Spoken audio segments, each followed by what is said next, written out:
Hello, everybody, and welcome to the first ever Pokemon TCG Pocket Invitational Tournament, hosted by myself, Spragels, the Content Cowboy, Yeehaw, and all that stuff, and the one and only Dexter. Hello, Dexter.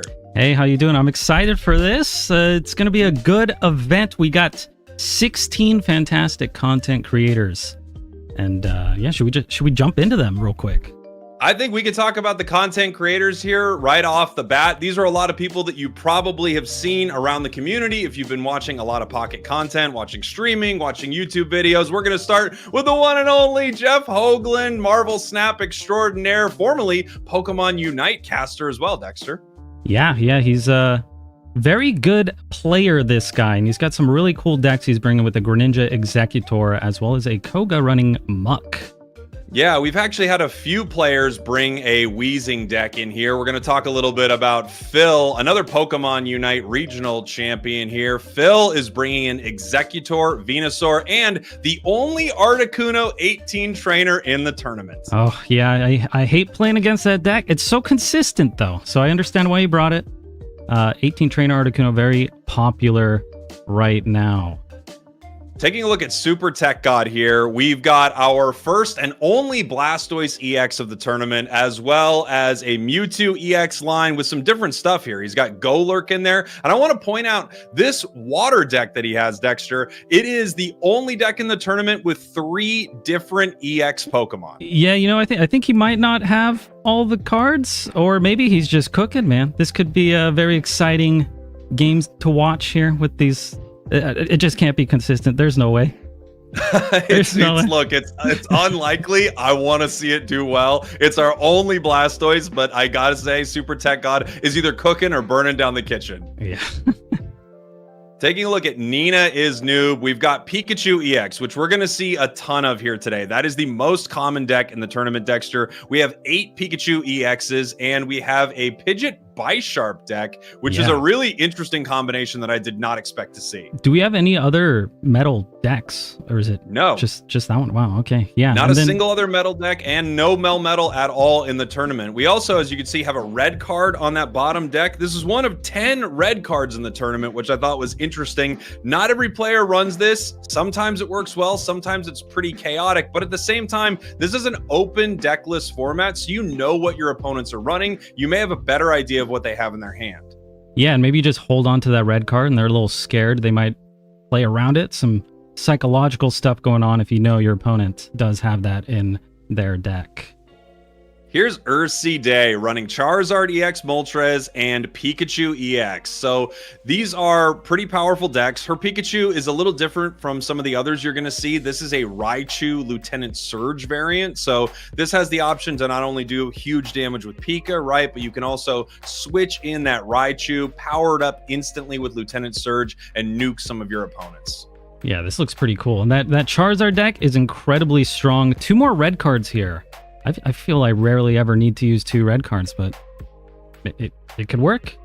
Just use them back to back. I mean, I think that would be a fun way to do it. And at the same time, you might just give your opponent every single card they need every time that they need to draw. So we'll see. We've got eggs here. This is the only Dragonite deck in the tournament. You can see on the bottom of your screen there. Their second deck has Meowth, the Dragonite line twice, and 2 Lapras, which is an interesting choice. Yeah, I was on Egg's stream maybe a week ago or so, and she was wondering if she should bring Lapras, and I said, definitely not, and she brought it anyways. I think Lapras just needs too much energy, but we got Misty here. Maybe Misty high rolls could perform well. I think if Misty high rolls, that Lapras is a great wall to set up Dragonite, and if Misty doesn't work out, it's going to be really unfortunate, for sure. Yeah. Here we have Kellosaurus, fellow Unite caster at Worlds with me. I love Kello. She is running Pikachu EX in her top deck here with a few different variations, right? We see that Heliolisk in there. And then her bottom deck is a Marowak EX variant with Primeape and Lickitung. Lickitung, of course, is a Pokemon that can do more damage than any Pokemon in the game, Dexter, if it gets phenomenally lucky. Yep, goes infinite. It could win the whole thing, I would say. Also, this is just a lot of RNG in this deck between Marowak and the Lickitung, so it'll be a fun one. A lot of coin flipping we got going on.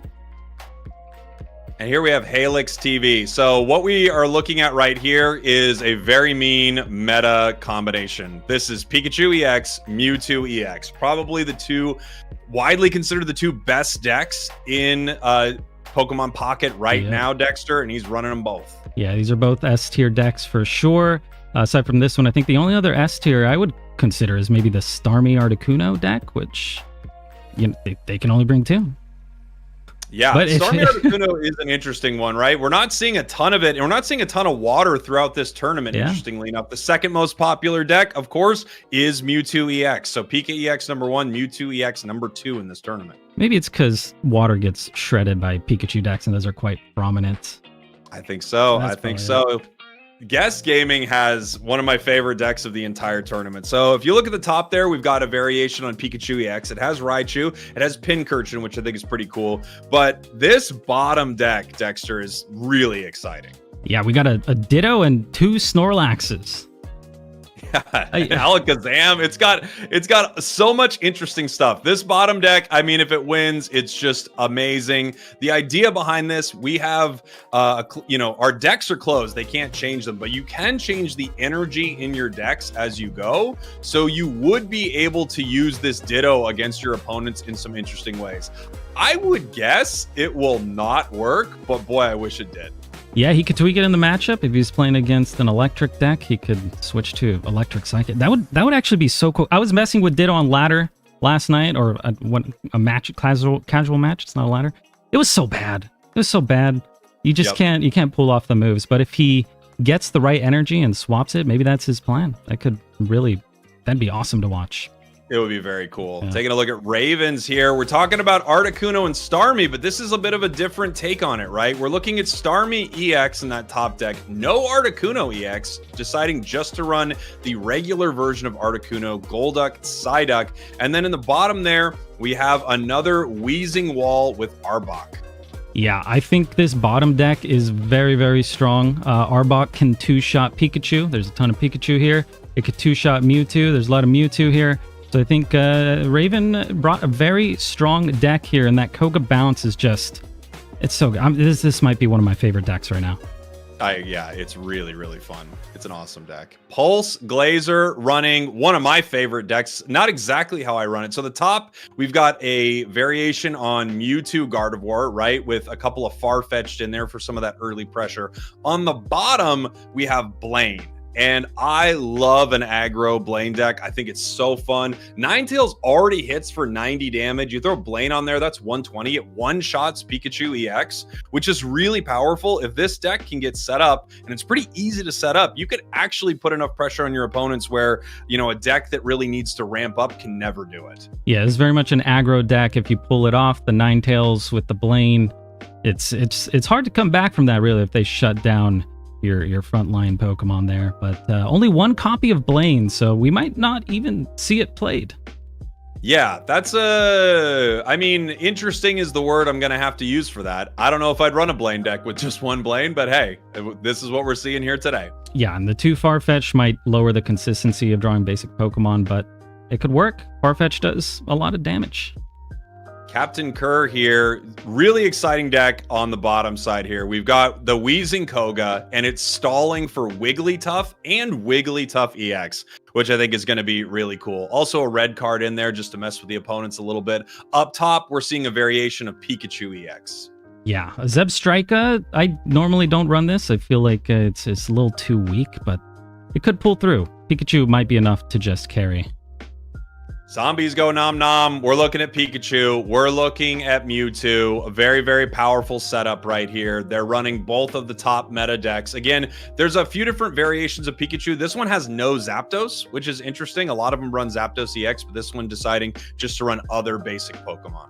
Yeah, interesting choice. Zombies is a very high level Snap player, and I think he might upset some people, Might be pretty good over there. Gonna upset me for sure. Let's talk about Willow right here. Charizard EX on the bottom there, Mewtwo EX on the top. Couple interesting things to point out. The only player running Pokedex in the entire tournament, and in the top path, I'm too used to Pokemon Unite. I'm so sorry, everybody. We call it path.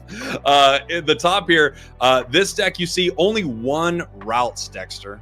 Yeah, just one. I mean, I talk to Willow a lot. He's my podcast co-host, and he's a big fan of one Ralts. Personally, when I put one Ralts, it just immediately dies somehow, maybe to like a Sabrina or something, and I wish I ran two, but he will die on this hill. He loves one copy of Ralts.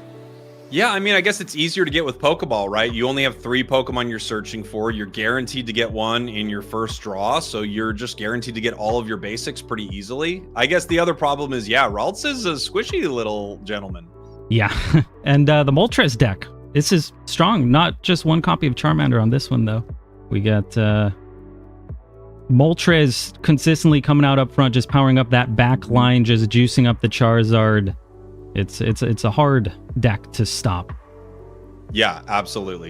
When Char gets going, it's incredible here. Now, Zach actually has 2 decks that we haven't seen anyone else run here. This is a Machamp Marowak. Machamp Marowak is, I would say, a little underplayed given how much Pikachu we see. It actually plays pretty well into Pika, right? With that fighting advantage and the fact that Machamp can attack on every single turn as you're evolving it. And then we look at the bottom here. This deck is either going to be great or an absolute weird disaster in some ways. This is Venu EX, Butterfree, and Lilligant. It's 13 Pokemon in this deck.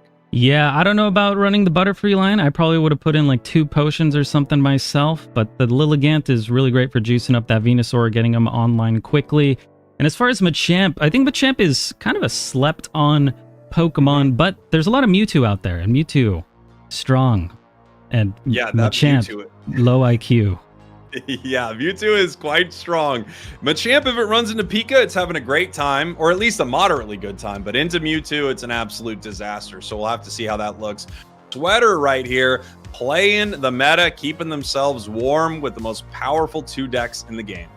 Yeah, I think this is actually the same as Halleck's decks here.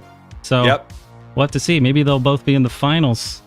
Oh, how fun would that be, chat? Hey, everybody in the chat, we're not going to be able to look at you throughout the tournament too much because we're focusing on what we're doing, but some ones in the chat if you love seeing a mirror matchup like that in the grand finals. We should talk a little bit about the format and a little bit about what all of these amazing creators are playing for here today. This is a conquest format, so you're going to need to win your best of 3 with both of your decks, which means players' deck choices are extremely important, right? If your first deck is Pika and it goes great, and your second deck's kind of crazy and it can't seem to pull out a victory, you are going to lose this tournament, Dexter. Yeah, you got to bring 2 solid decks. If you can't win with one, it's just you're kind of out of luck. I like the conquest format a lot. I think it's really nice. So. Yeah, I think it adds an extra fun layer to what's happening here. And there's a lot that these players are playing for. Tell them about it. Well, we got this ball trophy thing. But you're pointing the wrong way. There you go. Right there. Yeah, we will ship this to the winner. There's only one in the world. That's right. That's right. The first ever Pocket Invitational trophy will be won today. But that is not all. That's not all. We also got these from my artist MCXI, who did a lot of the graphics here. He did the logo and whatnot. And we got these awesome badge emotes that you can use if you participated in the first one. All the streamers will get that, as well as the winner getting this amazing animated emote that I wish I had personally, but it's only for the winner. Yeah. And then also a $300 custom design voucher, which can get you a cool... you can get animated emotes, you can get a transition, whatever. It's totally up to the creator. But let's look at the bracket real quick here. Let's do it. We've got on our left side, Nina is going up against Zombie, Raven versus Halix, Jeff going up against Sweater, Kello against Super Tech God as we take a look at our right side of the bracket here, Guest against Phil Umis, Eggs and Zach D, Pulse Glazer against Ursi Day, and Willow against Captain Kerr. This is a best of 3 format, but it's single elimination. So once they are done, they are gone. Yep, you just got to win with both your decks, and then you get to proceed So hopefully, you brought 2 good ones and you weren't hoping to lose. I don't know. It's bring 2 strong decks. I saw some inconsistent decks out there. I'm worried, man. I agree. I saw some hopping in here for a second. Our players have begun sharing their codes and they will begin playing shortly. Okay, cool.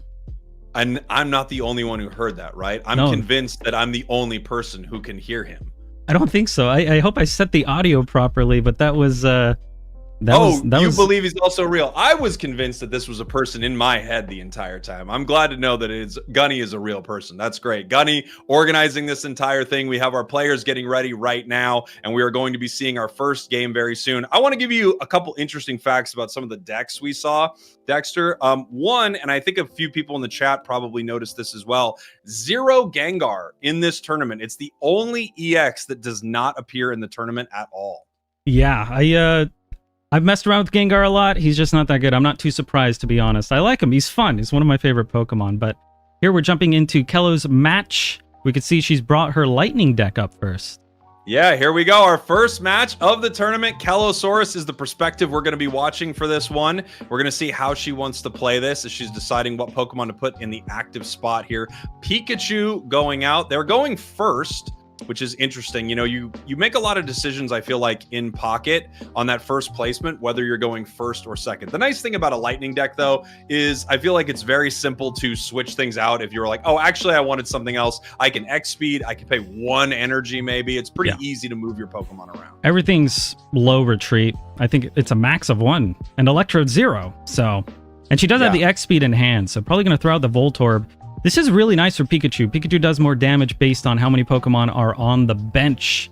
So once we get 2 energy on Pikachu, we're going to start doing some damage. And we're playing against Super Tech God here, who's unfortunately playing water, which is weak, meaning we do 20 extra damage each hit. Yeah. This is one of the toughest things about a water deck right now. There are some great water Pokemon, but when Pikachu EX is such a massive meta pick, running it in, even when you're just playing on ladder or whatever we would call it in the casual mode of this game, you run into so much Pikachu, so much Mewtwo. So if you're running something weak to them, you're in trouble. Yeah, so maybe that's why not a lot of people were bringing water. There is a lot of Pikachu. And I feel like it's hard to win if you're playing against something that's super effective against you.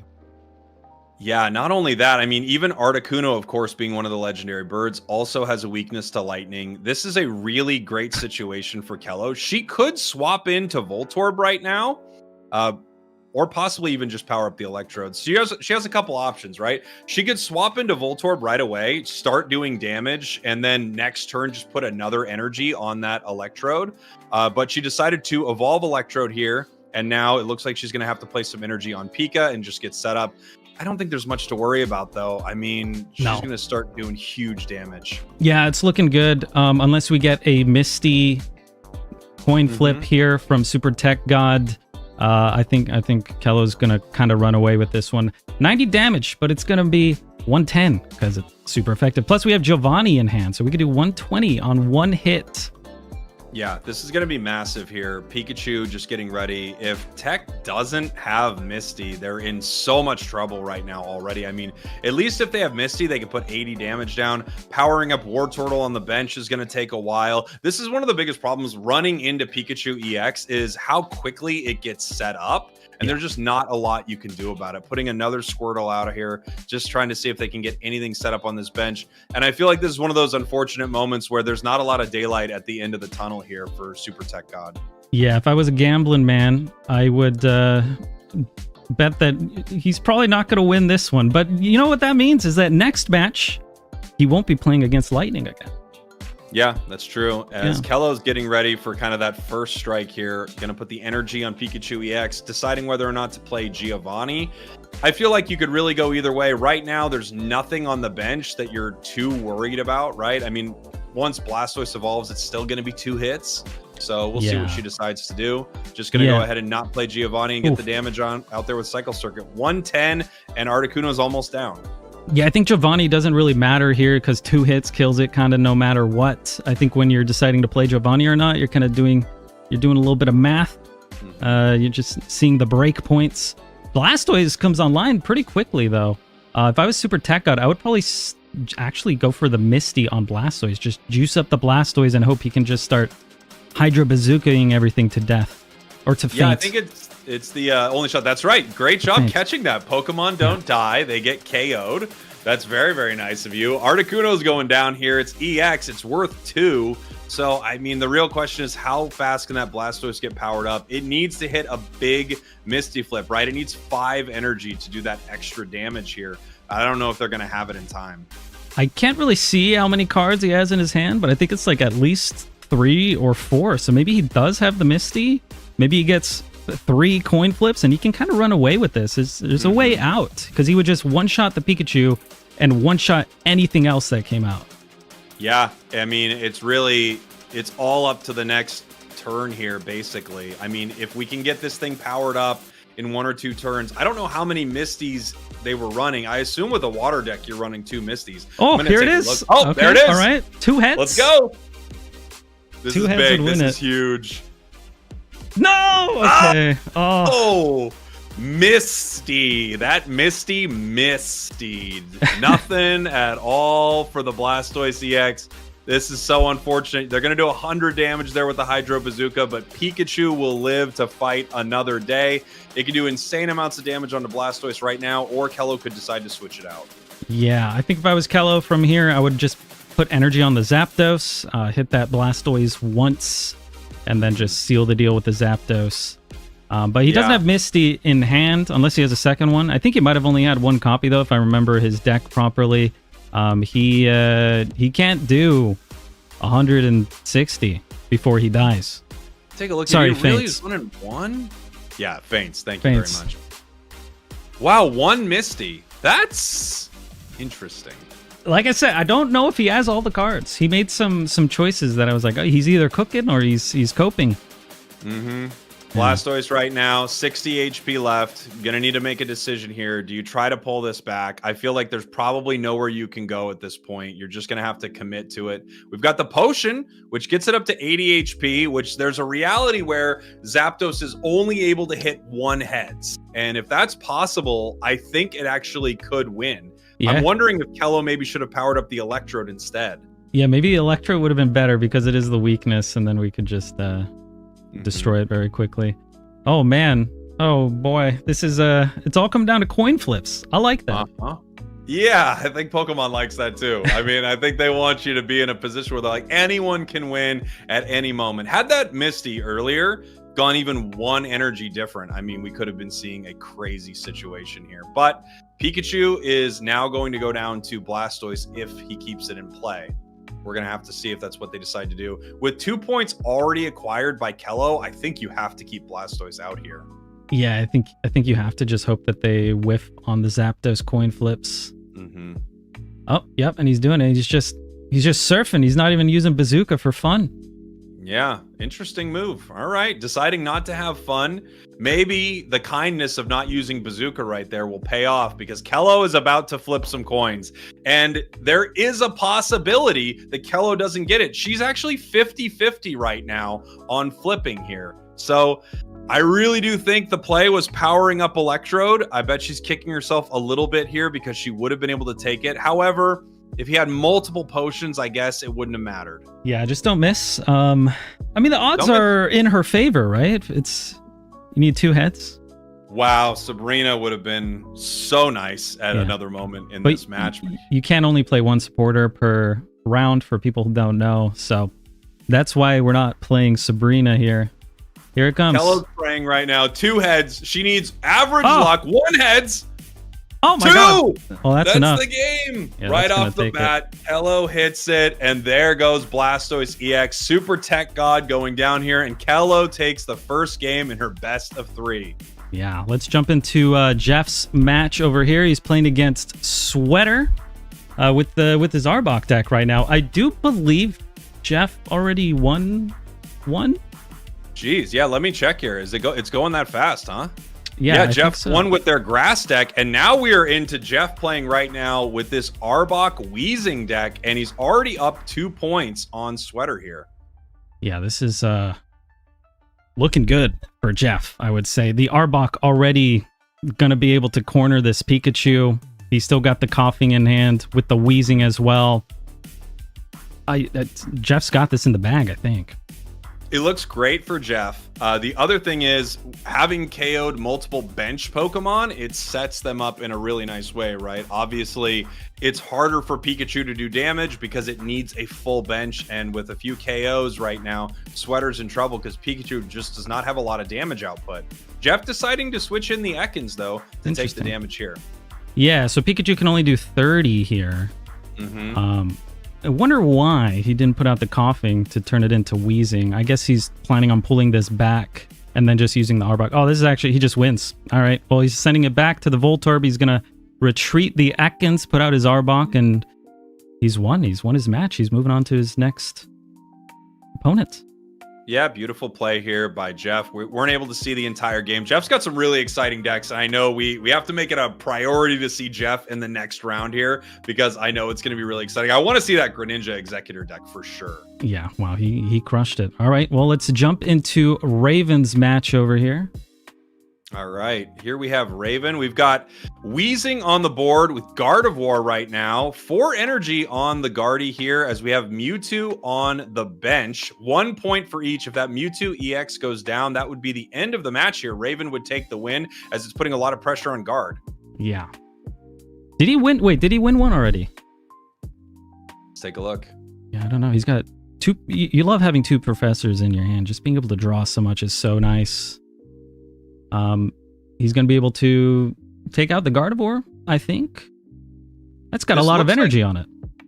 This looks like game number 1. Maybe this is game 2? Oh. Maybe they haven't reported yet. Yeah, game 1. This is game 1 right now. As we're waiting for the play. Okay, the Size Shadow. That's 5 energy on 1 Gardevoir. Yeah. I'm wondering if we're powering up to retreat here. I mean, you obviously can't let that Mewtwo go down. And it's only got 2 energy, so it can't take down Wheezing here. Yeah, he could have pulled it back, but the energy on Mewtwo. Yeah. So I'm curious about this play. They would have taken Wheezing, gotten a point, but maybe they're assuming that they have Wheezing in their hand for this other coughing. If that's the case, obviously, Mewtwo goes down, and that's the end of the game. Now we're seeing what play they want to make. Yeah, this is... He's thinking real hard. We're waiting for opponent for quite a while here. Okay, just a Size Shot. Just going to sacrifice the Gardevoir, it looks like. Raven did choose his Darkness deck into the Psychic deck, and I was saying earlier, this is so strong into this matchup. Just being able to 2-shot pretty much everything with your Arbok. It doesn't seem like he got an Arbok online, although maybe he did and it died. But the Wheezing also does quite a number. Tackle turning into 50 damage, and then Poison doing 10 damage at the end of each turn. So 70 damage per turn with just a 1 energy investment on that stage 1 Wheezing. Yeah, it's a great answer to Mewtwo, right? I mean, especially with how much Mewtwo you see in this meta, it's really nice to have something that can put the pressure on it. Mewtwo's, it's super simple to set up, especially if you get Gardevoir early, right? But if you can get, early damage on it, poison on it, forcing it to either switch or go down, you're in a great spot. Raven already with 2 points, Mewtwo in here with only 50 HP. It doesn't look like there's much Helix can do right now. Yeah, I don't think Helix can find a way out of this one. Wheezing, again, just going to one-shot that. And even if he kills this Wheezing, the other Wheezing's ready to go. Yeah, here we go. Potion the potion does not save him. Yeah, putting some energy on there. I guess the potion saves him for 1 attack, right? It saves him for 1. Oh, he wasn't poisoned. Yeah, you're right. I thought he was poisoned. That's a good call. Yeah, he's going to take 60 here, and then he'll die at the end of his next turn. So he kind of needs another potion, I guess. He needs another potion or another Pokemon or something. But with the Sabrina, they probably don't want to switch out unless the other Pokemon they have on the bench is Mewtwo EX. We didn't see the start of this, but I'm guessing with 2 points... Well, there definitely will be another Mewtwo in their Raven, deck, right? Because... Yeah, Raven not even using Professor's Research there was an interesting play. I wonder if he's playing around red card. I don't remember if Helix is running a red card, but he can only use 1 supporter per turn. He's got 2 in his hand. He doesn't really need the Sabrina. Maybe he just knows he's won. He's just confident. Oh, okay. Yeah, they didn't draw what they needed. That'll be the end of the game. The poison takes them down. Game 1 going over to Raven right here. Very nice. It's I mean, I'm not rooting for necessarily or against anything, but it's nice to see Mewtwo go down. I'm not gonna lie. Yeah, everyone's bringing Mewtwo. Raven, solid deck choices here. Let's go ahead and jump into Nina's match. She's playing against Zombies Go Nom. Oh, wow. And we've got Lightning versus Lightning right here. And we're going to see Zombies won their first game with Mewtwo, it looks like. And this means that Nina's in some trouble right here. Raichu in a horrible spot. Pikachu EX with 2 energy on it, ready to just sweep through Nina. Yeah, her hand's not looking too good. No Magneton. Raichu looking very unhealthy. We don't have a Pikachu to evolve into Raichu.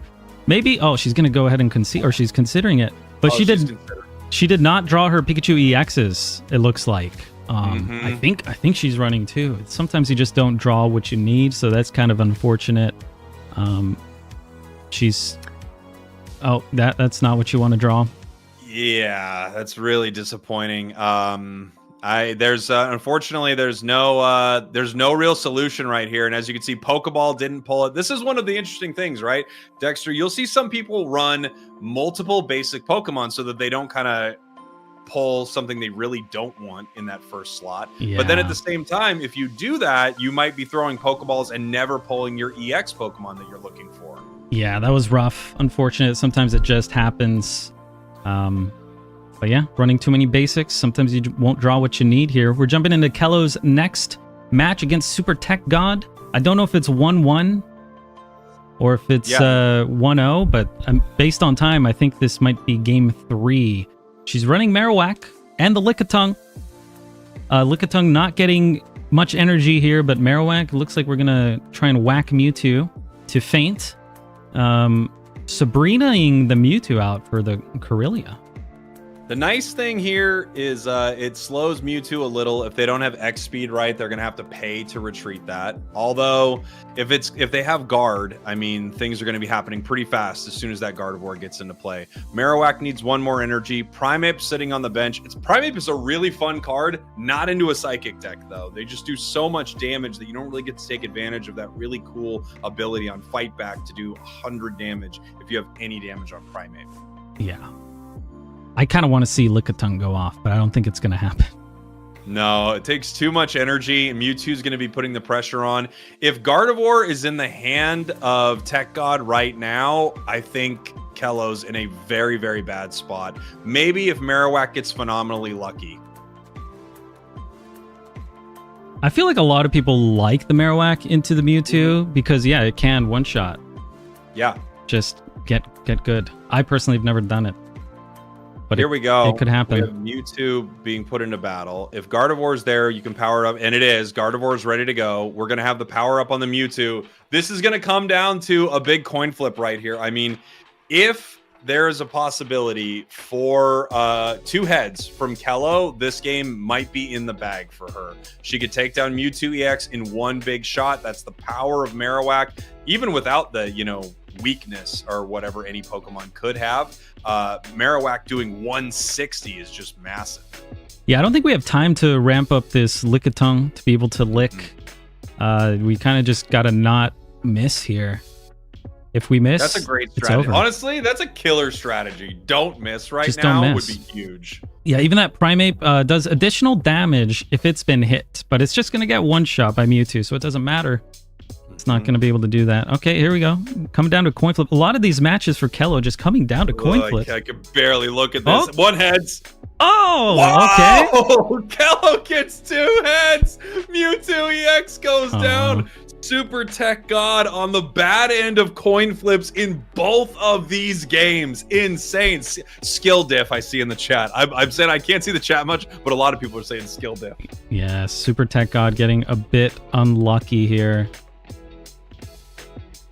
Here we go. Now just 1 more point away from moving on in this tournament. I might actually swap here to Super Tech God's perspective so we can see what he's got going on here. Super Tech God in a little bit of trouble here. 1 Pokemon down, already being the EX. if they can get that Primeape out, they can get some easy KOs. Marowak getting to roll again here is just devastating. Now the heals on Marowak, so we've got the potion. It's up to 100 HP, and Kello's been flipping great all day, and we're gonna have to see if she continues to do so. Maybe her Get ready luck's for another bone meringue. her luck maybe ran out. Maybe just tails We're gonna for find out. the rest. One heads is fine, right? One That's heads okay. is fine. It's not ideal, but it's fine. 2 heads is the end of the game. Oh, Here we go. okay. 1. But the thing is, if Super Tech God knocks out this Marowak, I think he's gonna get cooked by the Primeape at this point. Yeah, we're gonna have to see how he wants to play it. He could switch Don't- out, pull Gardevoir back into something, but there just isn't much to do, right? Yeah, the double potion here is quite nice for sustaining a little bit. Maybe you can get the Hypno online next turn, so he's just got to duck one more time. Also, that doesn't really sustain him at all. He still takes 80, No. and he's gone in one hit. So I The retreat. probably would have put that energy on Drowsy instead, or Golett. But Yeah, I'm interested in that. I mean, I guess it's all in right here, right? But there is an option to retreat into Golett, put 1 energy on it, and power it up to hit next turn. It looks like he's decided not to do that. Instead, just praying that the heart of the cards is with him, and the coin flips are not going to go Kello's way here. yeah, this is very scary. Sometimes you just feel like you lose every single coin flip. From Super Tech God's perspective, I guess Kello's winning a lot of them, and that's Yeah, That's enough. That's the game. That's That'll the do game it. right there. Big old Bone Meringue takes down Gardevoir, and that is the end of Super Tech God's run. Kello is going to be moving on, flipping good throughout this tournament. yeah. Do we have the bracket updates? Oh yeah, we're gonna have to take a look at our bracket updates here. But if I'm remembering it right, Raven won, right? Jeff won, Kello won, and Zombies won. I think I got that right. I think you did. We're gonna take a look at our updated bracket. Oh, here in a little bit. Raven is still going. Oh, Raven's still going. Oh, Raven's great. still going. All right, let's take pull a up look here. Helix perspective here. Oh, this is a beautiful perspective right now. I mean, I can't imagine feeling any better than looking at, a Staryu in front of me and having Pikachu EX out there with 2 energy already attached to it. Already taking a point, and here we go. Here's another one. I thought you were talking about his background. I'm like, that is a great perspective. That's Well, nice. beautiful. Yeah, when we switch in the action, the first thing I do is comment on their background. Yeah, this Pikachu is probably gonna just clean up here. Yeah, it's going to be nigh impossible. I feel like I never get to say nigh in a sentence like that. It's going to be nigh impossible for this water deck right here. And this is the only thing keeping water decks out of being top tier, in my opinion, is Pikachu. You just see Pikachu everywhere. If Pikachu wasn't as good, you'd probably see more water. Yeah. Zapdos coming in. Interesting. I wonder why he wants to give it a little peck. I guess he didn't want the Well, other one to die. I guess it makes sense. Yeah, the other Yeah, one would go down possibly to Articuno if they get a good Misty here. This Zapdos can just retreat, but they would like to fill up this bench, right? Professor's Research sets up an opportunity. Well, yeah, he wins. He wins with the Sabrina.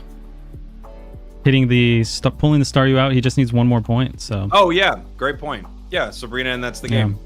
That'll do it. Doesn't need to fill the bench. We have the GG right there. Beautiful stuff. Does that bring us to game 3 in this matchup, or was that game 3? Was that game 3 or game 2? Okay. We don't really know, but I saw Raven win one. Oh, it I looks saw. like that was game number 2. Looks like we're going to be heading to game number 3 here. Okay, I'm not gonna switch scenes yet, because then you'll all see the code. Yeah, there's a code up there, everybody.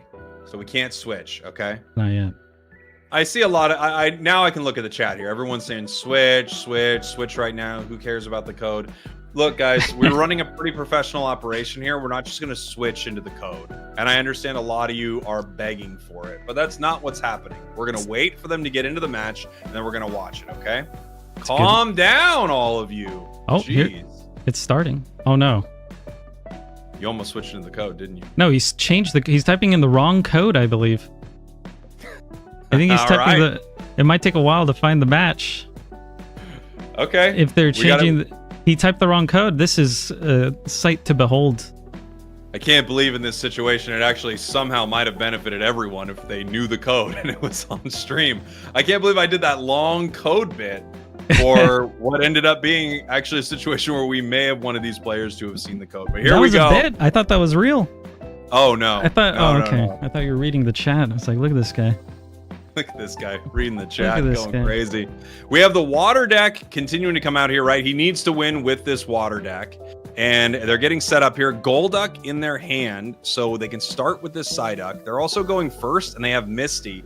You can Misty and hit right away with Psyduck, which is incredibly mean. It forces your opponent to not be able to play any supporters on their first turn, which is where, you know, Pokeballs and Professor's Research are running rampant. Yeah, it's a real headache, I would say. But do you ever want to evolve it? Sorry, do you ever want to evolve it into the Golduck? I feel like Headache is just so much better. Headache is amazing, but Golduck has a pretty solid 70 damage, which is really nice. We're doing the Misty. We're Mistying. Here we go. The beautiful Misty full art card. Oh, it's a Misty. Unfortunate. I think that's the average Misty experience for me. For most people, not for your opponents. This may just be me, but I don't think it is. We're all happy every time Misty doesn't work, right? Like every time it doesn't work, I think everyone's excited. I am for sure. Yeah, I don't know. I try to play decks that don't run Misty generally, but if you're playing a water deck, you kind of have to run Misty. You just hope you hit heads sequentially. Yeah. We got Professor's Research here. Yeah, good top deck. Yeah. Really nice. They could get their Starmie, and they do. Now they have a few interesting opportunities. Obviously, they can still hit with Psyduck right here. They can also just kind of sacrifice it and power up Starmie on the bench, which is what they are doing, it looks like. Yeah, but he still has to pull back that Psyduck, or I guess just let it die. Yeah, let it get KO'd. That's exactly right. I don't remember if Helix is running a red card here, but I would probably put this Psyduck out. Personally. Yeah. Interesting, right? I mean, what else do they have in their deck? I think they have that Articuno. Maybe they're waiting for it. Maybe they want to kind of bait out a red card and see if they can get something better in their hand. Giovanni right now. That's a one shot. One shot on the Psyduck. Okay. All right. Pretty nice. Guardy's not here yet, but if they have Gardevoir next turn, it is over.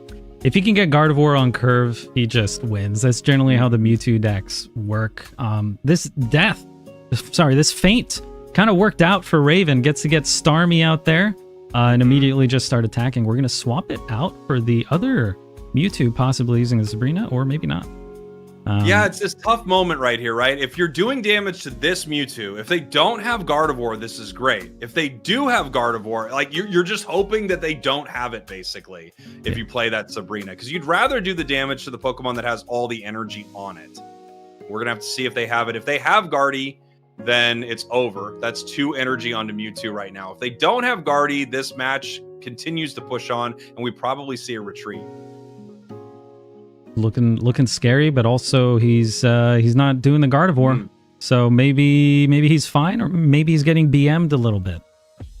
If he's getting BM, that would be absolutely insane because he made a bad play to do it. So we're going to take the 50 damage. It looks like Mewtwo EX is going to go down. They're waiting to draw Gardevoir right here. Now we can see the bench get continued. That's a great way to... It makes sense. Like wander my way through this sentence. We're going to have this bench continue to get powered up here. Golduck now getting some energy put on it. You also could go for the other Staryu, but then you have to hope you pull Starmie EX. Yeah, and I don't know how many cards are in his deck, but he's already used 2 draw, or did he? No, that was last game. I don't know if he used a draw already, but I think it's better to put the energy on the Golduck here. Yeah, here we go. Raven at 2, Helix at 1. Obviously, if Starmie EX goes down, it's worth 2 points, so that would be the end of the game. Mewtwo only has 1 energy on it here, so even if they grab guard, they don't have the full damage yet. However, once they get it, they'll be able to do that huge 150, take out anything in Raven's deck. Well, nice thing here is Starmie can retreat for 0. He can pull out the Golduck, hit for 70. He gets 1 shot by the Mewtwo. That only gives Helix 1 point, and then he brings out the Starmie, hitting it for the finisher for the 90 damage. So I think it's actually really, really smart that he put the energy on the Golduck after looking at the points that he needed. You do not want a single Starmie dying, because then you lose. Yeah, KO'd. And now we have the Sabrina here. Interesting. Oh, wait, play. he wins. He wins, right? He wins with the Sabrina. Kirlia moves in, and it's over. Hydro Splash ends the game. Raven is going to move on in our tournament. That's a GG. Yeah, wow. He got kind of lucky with his opponent not getting the Gardevoir online there. Yeah, that's where Mewtwo fails. Is if you don't get Gardevoir online, that's basically it. Well, that's when a lot of these cards fail, right? I mean, everyone can see how powerful Charizard is. Everyone can see how powerful Mewtwo is. But a lot of these decks, Venusaur is like in this camp a little bit too, they need to get their energy. They need to get set up right. If you just never draw Charizard EX, you're in so much trouble. Your Moltres is powering up a Charmeleon and it's over. So that can happen with Mewtwo, and I think that's the reason that Pikachu is so incredibly powerful, it being a basic and not really needing anything else. It doesn't need any other cards to set it up. I think that's why Pikachu is kind of the top tier, and Mewtwo is just right behind it. Very consistent, but it's a little harder to get online. Yeah, I think we're getting the brackets updated right now, and then we'll probably jump into the next matches. Actually, we could just pull up the old bracket. Just pretend the left doesn't exist. I think that's probably the way to go. Oh yeah, that's because great. it's still the same match. Players have shared their codes and they are beginning to play with the next 4. Okay, if you look into the production access, you'll see the updated bracket. Thank you. Ooh, beautiful. Wow. Thank you so much. And so we're all clear. He's not a figment of my imagination. We all know Gunny exists, which I think is really nice now. Yeah, it's nice. It's nice to have this updated bracket. You should have seen me talking to my wife last night. Like, I don't know if Gunny's real. She's like, I don't know what you're talking about. That led me to believe that Gunny was definitely not real. So I'm glad we're in this place now. Gunny's real. Gunny is here. As we're getting ready to move on in our tournament, we've got some exciting stuff here. Jeff Hoagland, Kellosaurus, Raven, Zombies, go nom nom nom nom nom nom nom. Moving on. And on our other side here, we have a few decks I'm really excited to see. I know we're going to try to take a look at an Eggs game because Eggs is running the only Dragonite in this tournament. I know I'm rooting against my friend Phil Umas because Phil is running Articuno 18 Trainer. So there's a lot of cool stuff to see on the other side here, Dexter.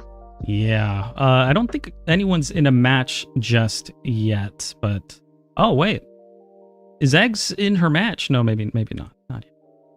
This isn't her real opponent. Oh, she's just practicing. She's practicing. Yeah, she's warming up. Look, it's a big tournament. I mean, right before or right when it's your time to go, it'd be better to get a practice game in. Just start going. I think Ursidae is in a match here. Great. Let's take a look. We have Ursi starting her match. She's going to be running Pikachu EX, and Ursi is going up against Glazer. Glazer. That Farfetch'd. What an unfortunate card to start with into a Lightning deck. Yeah, that is not going to work out too well. We're only doing 40 damage with a Voltorb, though. 20 from the tackle and 20 from it being super effective. She also has Pikachu in hand. Yeah. And decided to not play it. Yeah, maybe like trying to hide what's really going on withholding information. Yeah, it's smart. I don't know if we have a red card on the side here of Glazer. Maybe she was trying to get a red card because she didn't like a lot of what was in her hand. Getting set up on the bench, though, we have the Ponyta, we have the Vulpix, so Blaine is setting up back there. We now have the beautiful Pikachu making its way to the bench. Pikachu EX also making its way to the bench. First bit of energy going on to Pikachu EX. It makes sense. It makes sense. Voltorb has to 2-shot anyway, so might as well invest that energy on the Pikachu EX and just 1-shot it. Agreed. She could pull it back, save some health, but I don't really see the point. If she had a Electrode in the hand, that would be kind of different, right? Being able to attack there and have Electrode fully set up. But Pikachu will be ready to go. It can take down Farfetch'd in 1, which probably means Pulse knows this and needs to just set up their bench. If they have X speed, and they do, Rapidash can come in and start doing some damage right here. Yeah, Rapidash doing 40 for just 1 energy investment here. Not going to hurt the Voltorb too much. I think Ursaday plans on pulling it back and pulling out the Pikachu. Which will 2-shot the Rapidash, and unless he's got Blaine in hand, I feel like Ursaday just runs away with this. I think so. I mean, this is going to be hard. Blaine could help. If it can power up Ninetales, he needs 2 cards. He needs Blaine, and he needs to get Ninetales powered up. So he needs 2 energy on Ninetales, and Blaine, it'll 1-shot Pikachu EX. Meanwhile, we've got Giovanni right here on Pikachu. This takes down Rapidash in 1. Perfect 100 damage. That is rough. That's hard to come back from, really. She had a really nice hand there. Yeah, that was great. Yeah. And this is, you know, I think a lot of people are wondering why they might run Giovanni in their decks. And so many moments in Pocket come down to just like a sliver of HP, right? There are so many breakpoints where if you just had 10 more damage, you get the KO. That's a great example of it right there. Yeah, that was perfect. I like Giovanni a lot. Me too. Like you said, I'm like, I really wish I had Giovanni right here, you know? Yeah.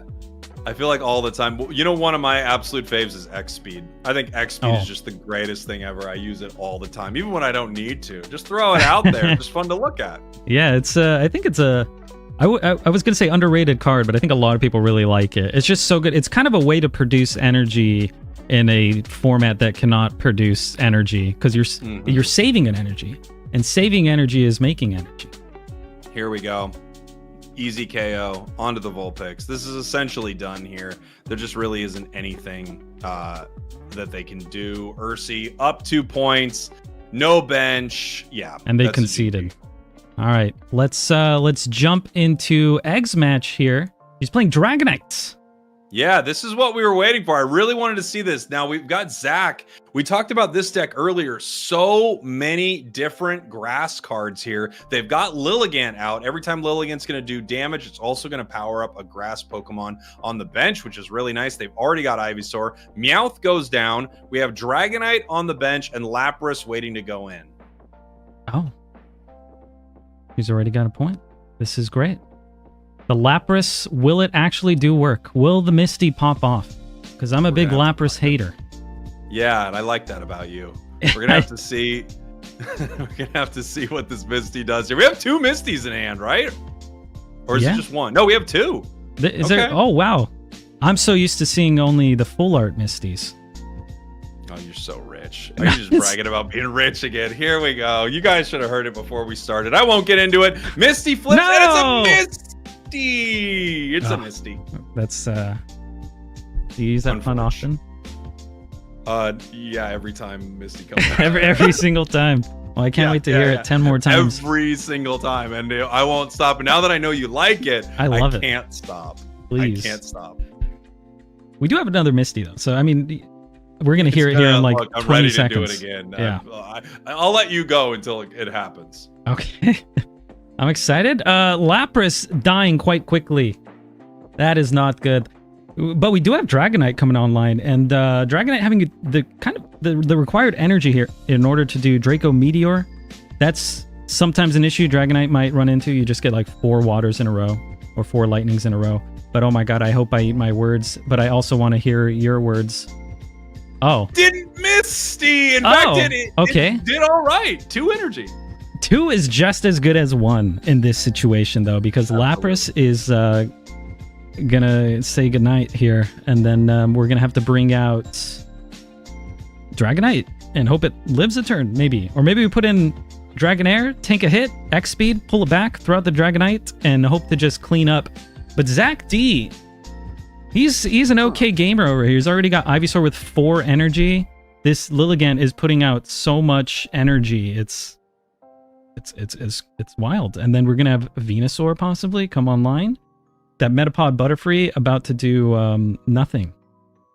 Yeah, this is going to be really interesting. I mean, Venusaur is right there. We have Sabrina, which doesn't mean too much to Dragonite, right? It's going to be one more turn before Dragonite is powered up. There was an opportunity to possibly retreat that last Lapras, pull in the other one, but at the same time, this Dragonite just needs to be able to fight right away, and they wouldn't be able to get the other Lapras out of there easily with, you know, without putting energy on it. So it's now or never for this Dragonite. He's got a lot of energy, so he can pull back Lilligant, put Venusaur out there in theory, and then just start whacking that Dragonite. But I don't think he has it. I think he would have evolved already. Yeah, I think so. This is a Butterfree, which is really cool. Butterfree is on the bench now, which can heal up the squad. We're going to need some phenomenal rolls here as we have being switch out for the Dragonair. That's okay. We have the X speed, so we can still get Dragonite in there. That's not too bad. Yeah. I was going to say, this is probably the only Butterfree we will ever see. Well, it's the only one in this tournament, but also maybe ever, like your entire career, because it's no one plays Butterfree. But it is a potion to your entire side of the board every single round.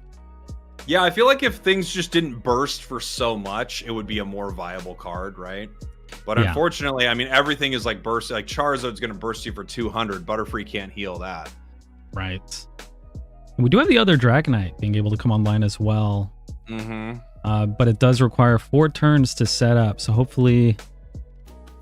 I don't think she'll ever live that long, but let's see what happens here. If we take out the Ivysaur, this is 50 damage to 4 things. It does not take out the Ivysaur. But if Venusaur comes in...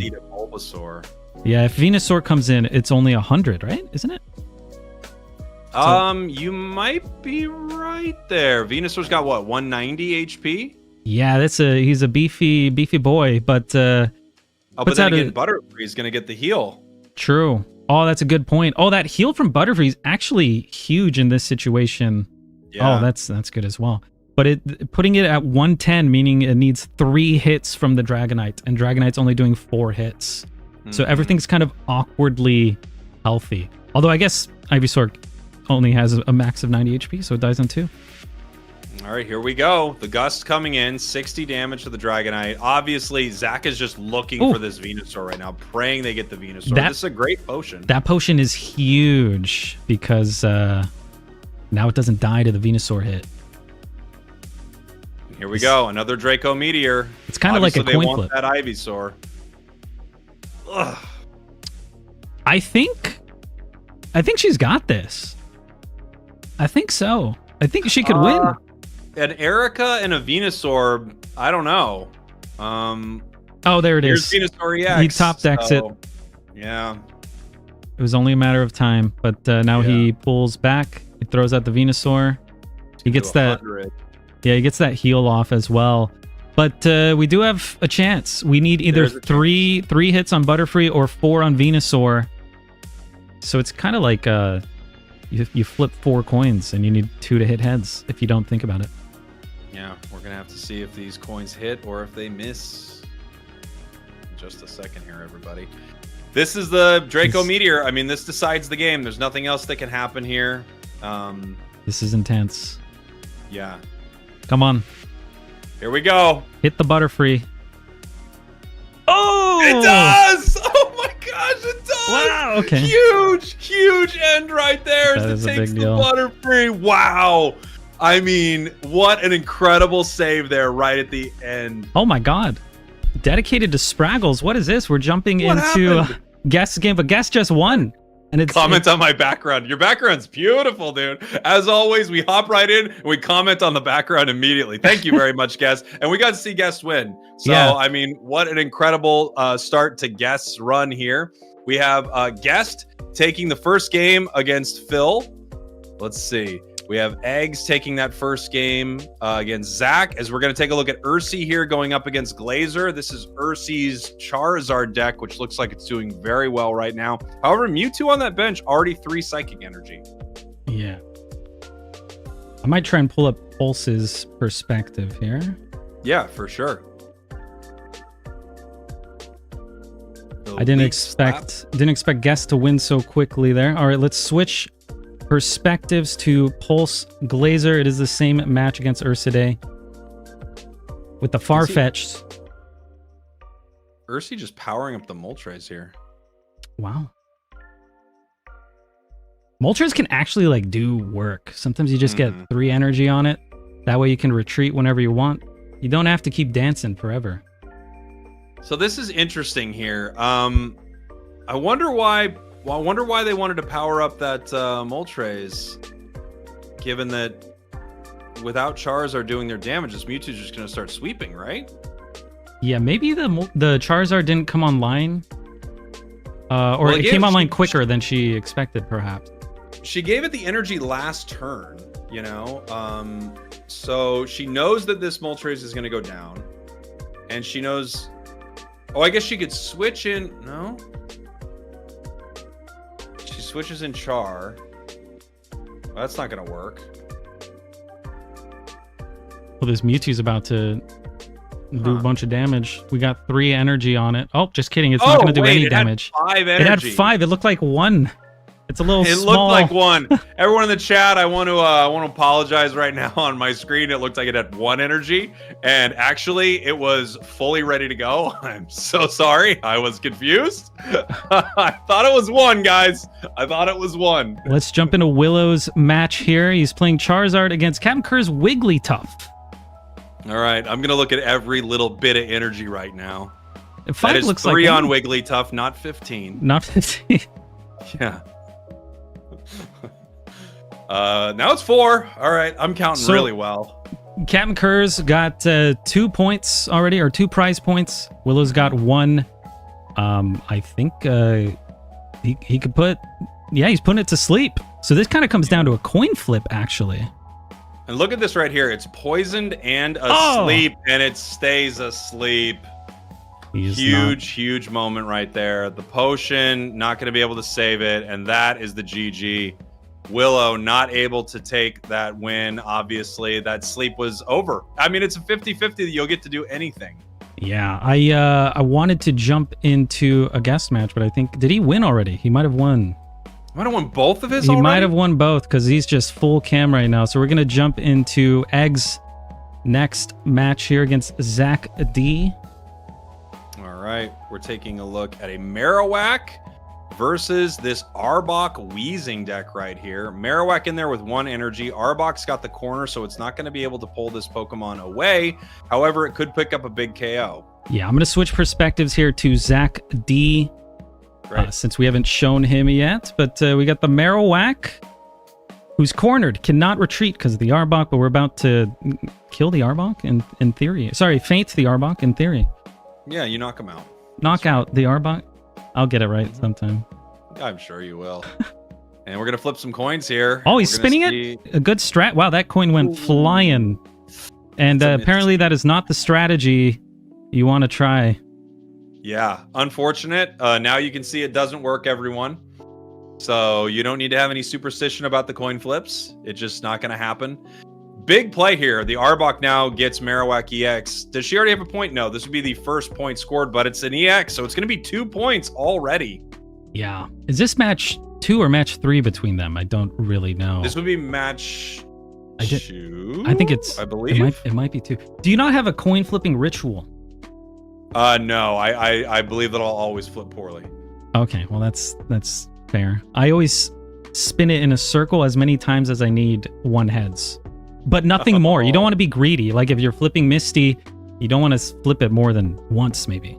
Just get I do feel like I need to strategize my coin flips a little bit more. So there you go. That's a pro tip, everybody. I was hoping we'd get some pro tips from the card game god Dexter during this stream. So thank you for that. That's huge. Yeah, just spin. How do you feel about the bent pack theory? What do you think? I busted it already. Also, there's a video out on YouTube done by content creator Spragels. And he covers it. It's not. Great. Yeah, it's not real. It's not real. Not real. Dang it! I was hoping it was real. Do you think you think there's some weight to it? I think no, absolutely not. It's just a fun thing that they added in. There's absolutely no way at all that they would ever let you get better cards somehow. No. I tried for 20 minutes just inspecting packs. I was like, this one's PSA 10, and then I would not open it. I wanted the bent ones for good luck. Yeah. look, you gotta circle the coin around. You can go for the bent packs, whatever it is.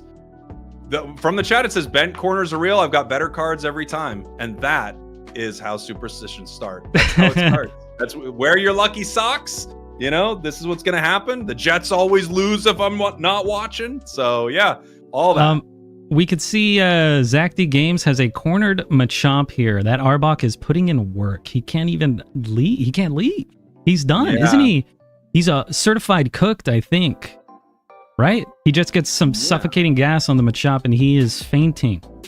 Yeah, unfortunate, and that's the power of that Arbok right here. Gonna throw a little knuckle punch before they go, but this is gonna go over to Eggs. Eggs taking game number 2. She'll move on in this tournament. Yeah, and then I think Guest. We can follow up with Guest next. I'll let this play out. Yeah, but I think Eggs is kind of BMing him.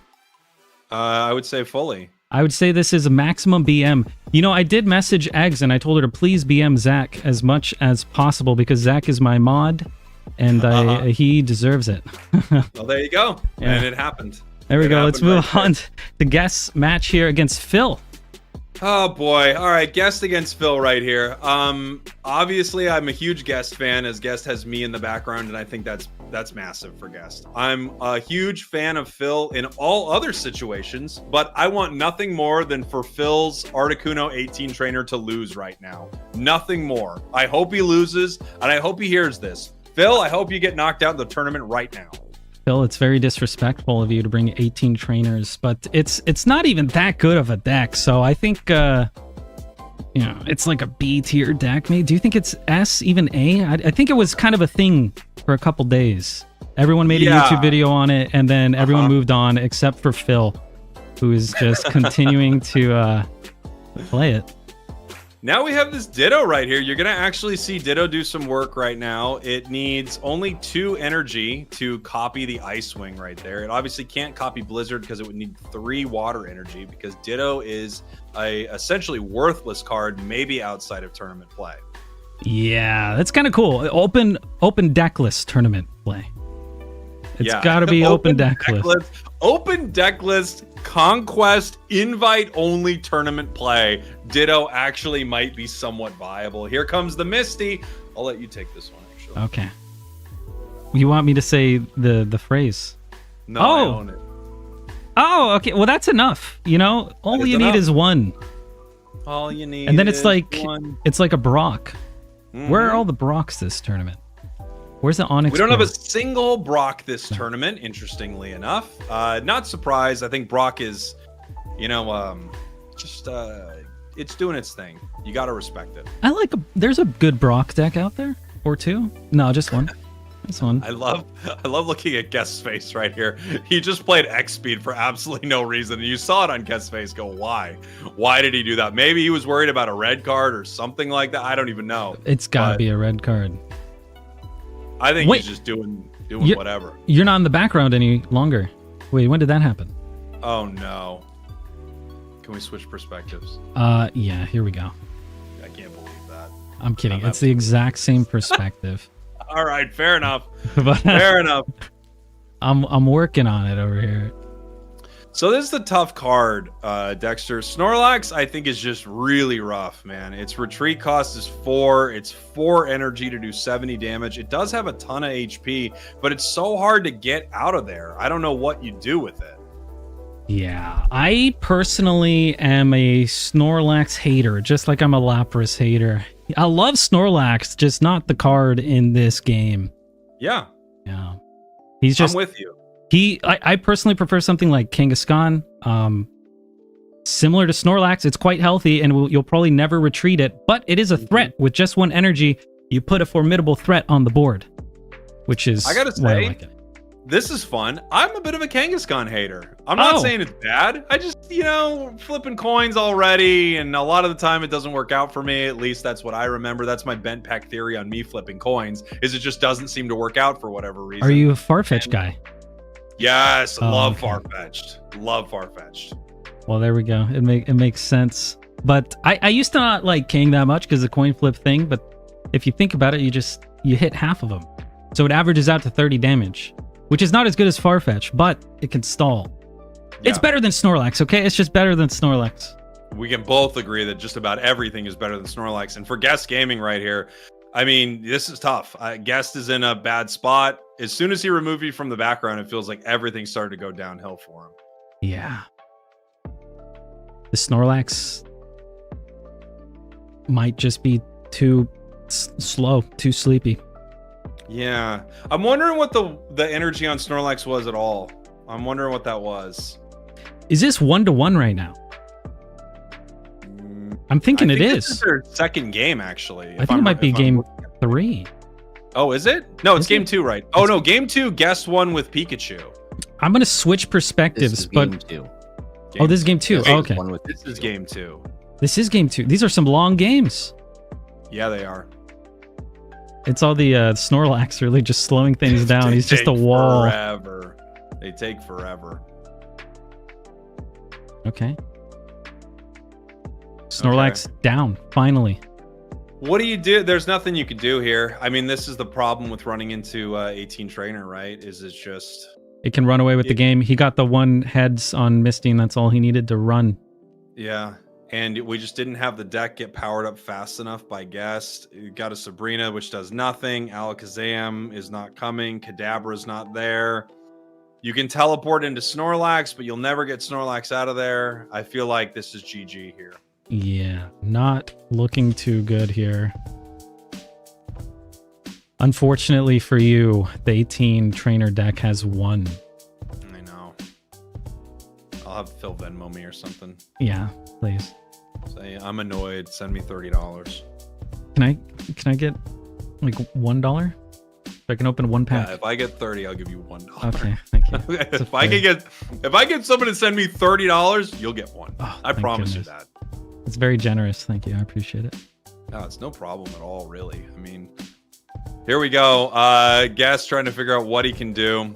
Articuno, 80 damage onto the Snorlax. We have Potion. We have X Speed. We just have nothing here. And that's the game. Yeah, We're going to head to looking a game number 3.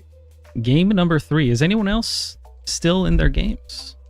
All right. I don't think so. Let's take a look. I think we're just waiting on them. This is the last match. This is the last match. match right here. All right, everybody. As we head into game number 3 between Guest and Phil Yumas. Yeah, I'm hoping he's already won with 18 trainer, right? So he actually can't bring it back. So I was gonna say I hope I never see that again, but I might if he wins and he moves on. But we'll see. No way. No, in my chat, I'm not looking. Sorry, I'm looking. I have not been looking at my chat that much. I just saw a super chat pop up. I owe you $1. At Yes! This point, Oh my god! I can't believe it. But right now, thank you so much to Chris Bradley for paying off a very dumb bit. And now I have to send Dexter. Legally, I owe him $1. There's nothing I can do about it. Yeah, everyone heard it. There you go. Everyone heard it. Everyone heard it. I will be sending you $1. Thank you. This is the best day of my life. It's huge, man. It's a huge day for both of us here. It really worked out for me, honestly, but I'm happy for you too. Thank you. Yeah, $1. It adds up. That's a pack. Absolutely, it adds Yeah, up. that's You a only pack. need 1 million of those to buy a house. Yeah, or a crown Pikachu. Yeah, which is hard to get. I got mine day 1. How are your polls? I have 1 crown rare. I've opened 1,000 packs. No way. Yeah. I have all 3, and I've opened 3 packs. All bent packs. If someone gives me $30, I'll give you $1, and then I can open more packs. I'm kidding. Please don't. Don't do this, everybody. You know what? In fact, if you give me $30 again, I won't give him the $1 now. Oh no! don't Please do don't. Don't do this. Please do this. don't. I do like joking with my chat that they should take out debt to support me, but I won't make that joke right now.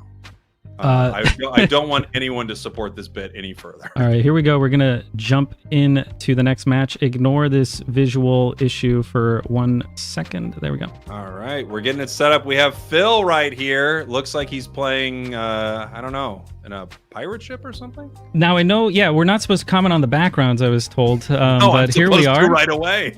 His head, it's actually really cool. It pops out of the frame. Unfortunately, it's blocked by our frame now. Yeah, like I can pet his head. Good job, Phil. Good job with your Articuno. I can't reach. You can't, but you could touch the wall between us. We could. Oh, very nice. Well, okay. All right. Well, it was close enough. All right, we got the Executor coming out here. Now, unfortunately, he doesn't have the eggs up front. He's got the Bulbasaur. But you know what? Yeah. I feel like Bulbasaur, he can hit you pretty hard. It's 2 energy, but 40. It's like a Farfetch'd in disguise.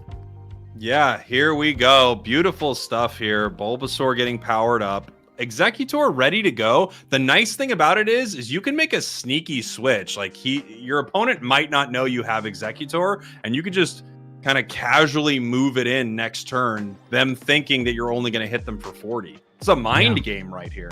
Yeah, just concealing that information, maybe. They don't expect it. Then you hit them with the Executor, unless they red card you and get rid of all your Executors. But I don't remember Guest's exact list here. That's exactly what we're about to see right now. This little sneaky play. We're going to either X speed or use the retreat. We do use the X speed. It's a smart X speed coming in. I love it. He could just KO this Kadabra right now if he's good enough. Yeah. This is huge. We're going to have to see what kind of coin flipping, this ritual he has. If any. I don't think he has any rituals. He's running an 18 trainer deck as one of his decks, so I think... Dang, and he just Ivysaur Venusaur right there. Wow, this is such a great situation for Phil. Yeah, if he's good enough... Oh, he just flips it. Okay, that is not what you do. No, that's foolish. He needed 1 heads, right? You have to do the full 1 spin. Circle. That's right. That's full circle. I don't want to say this about any competitor. That was so stupid of him. To not spin it? To not spin it. I'm so annoyed with him. But he played 18 trainers, so what are you going to do? Yeah, it is what it is. He could have won. If he hit heads, I think he just wins. Yeah. Oh, but, this is what he gets for showing off here. That Snorlax will take a beating. Potion. This is a really nice potion, obviously. Now we need another head still. We can't power up Ivysaur fast enough. Unless Phil spins the coin once, it looks like he's not going to kill the Kadabra. Sorry, feint. Knockout. Knock out the Kadabra. You'll get there. Kadabra coming in. I like this play. I mean, he's obviously powering this up to get Alakazam, right? So you need to get it back to your bench. You've got the Kadabra. You can't let Kadabra go down. 1 energy onto the Abra. What was... He's going to teleport he's going to teleport and put the Snorlax in. Okay. Okay. That's kind of the coolest Abra move I've ever seen. Unfortunately, I think he should put the energy on the Alakazam, because now that's just going to stall him in turn. But I guess he has several turns. Sorry. I've never seen a cool teleport, so that is also the coolest teleport I've ever seen. I got to agree. Yeah, that's the coolest I've ever seen. When I first started playing this, everyone was like, why are you retreating instead of teleporting? And I'm like, it counts as an attack. It ends your turn. And no one seemed to realize that. But did he just hit him for 80? Yeah, and I don't know if you saw, he didn't even move his hand around at all when he flipped the coin. So I think we've got a bug here, which might mean we have to DQ him. Next thing you know, you're going to tell me that the bent edges on cards don't work. I won't tell you that. Okay. There are videos out there that there are a lot of people that are saying it does. So it's never going away at this point. It'll be here forever. The Pokemon Pocket Invitational tournament, and we're here to let you know on this first tournament right at the start of the game, the bent pack thing will never, ever, ever go away. Ever. But it doesn't do anything. It doesn't do anything. No, I don't. I'm not saying it does. All right, I'm just saying it's never going away. Okay, that's fair. Here we go. We've got the other Executor out here, but no eggs to put it on. Venusaur getting powered up. We could swap in for Venusaur, but it takes so much energy to get that Executor out there. Beautiful stuff. Snorlax goes down. Only 1 energy on Alakazam, and this is looking pretty grim for Guest. Yeah, he's probably going to put out the Abra, let it die, just 1 extra turn for Alakazam to build up. Now KO'd, that's exactly right. Sorry. So the thing about Alakazam in this matchup is you want your opponent's cards to have a lot of energy on them. Now, unfortunately, Executor only requires 1 energy, meaning Alakazam's only going to do 90. And then he's got 2 Ericas in hand. So, just kidding. He has 0 Ericas in hand. This actually isn't too bad, I think, for Phil. I mean, it's nice to have an Erica, but, well, actually, this is too bad for Phil. That was unfortunate to lose both Ericas and not really pick up much he can do. He can get Execute out there, which is something. Yeah, but I think this Executor dies, or sorry, faints, and then gives 2 points, and then Venusaur just cleans up. Yeah. It's, I mean, the nice thing is the Alakazam does it really does very little damage to these Executors, right? I mean, you could put the other one out even. Yeah. We'll see. We'll see what he has to end up doing. Waiting for Guest to finish his turn here. Make a decision. Ditto hits the bench. Is there any reality he could power up Ditto with Giant Bloom? I mean, he could give Ditto 1 grass energy and start doing Tropical Swing, which is kind of big. Yeah. I think the Ditto maybe isn't working out for Guest this tournament. Maybe that myth is busted. But I don't know if he's ever pulled off a single move. We did miss one match, so. All right, here we go. We're going to see. I think he's just going to have to end his turn, right? Well, he could retreat into Ditto, maybe? Oh, maybe X that's speed. it. Okay, he's running out of time, though. And his turn ends. He just X speeds and turns over. So, unfortunately, not able to do what they wanted. We have the opportunity to KO Kadabra right here with 1 coin flip. Phil's going to continue to power up Venusaur. It's going to be hard to get this Executor out of there, but it's cleaning up right now. So, yeah. It's just a threat. I think he just lets it faint. He just keeps flipping heads. Once it's gone, Venusaur will not faint. Even though he doesn't have Erica's. I'm guessing Phil's worried about Sabrina here. That's why he's putting the other Execute on the bench. That way, if he has to pull something in, it can evolve into Executor non-EX. That's another point for Phil, and this is essentially over, I would say, for Guest. We're going to have to see what they can do. Alakazam will be powered up here, but again, it is not going to take down this Executor in 1 turn. Have you tried this Executor Venusaur deck yet? Yeah. Yeah. It's pretty good. I think it's one of few tournaments in the past. It's so nice that Executor is so beefy up there in the front with just 1 energy investment, just putting a ton of pressure, and then you get to build up your Venusaur. It's difficult to deal with. Yeah, I agree. It's really great. 1 energy to start swinging, can do a lot of damage. Really bulky, too. It feels like a good Snorlax almost, right? It gets to attack. It has a lot of HP. It's hard to retreat, but at least it does a lot. 90 damage onto Executor. Now Phil can heal it 50 for Erica and keep Executor out there. He actually, I think, could power it up for 2 turns and still survive Alakazam and retreat. I haven't done the math on that. Don't check me on that, chat. Yeah, he would be okay without Giovanni. I think with 1 more energy investment, I think Alakazam does 120. Okay. He's 60 and then plus 30. Or is it plus 40? I think it's plus 30. So I think he lives with Erica putting 1 energy, next turn 1 more energy, and then pull it back. Phil right now, I think, is debating whether or not he's going to play Sabrina. So if Phil plays Sabrina here, he has a chance to KO Ditto. Ditto has a chance to come right back and KO Phil, however, if he doesn't flip heads. Oh my god, this could be the best Ditto. It could be the best Ditto. Yeah, I don't think, like, pulling out Snorlax is an instant loss. Pulling out Ditto could be a win. And if Ditto does faint, knock out Executor, then Venusaur comes in and cleans up. It's a guaranteed win if he uses Sabrina here. And he decides not to.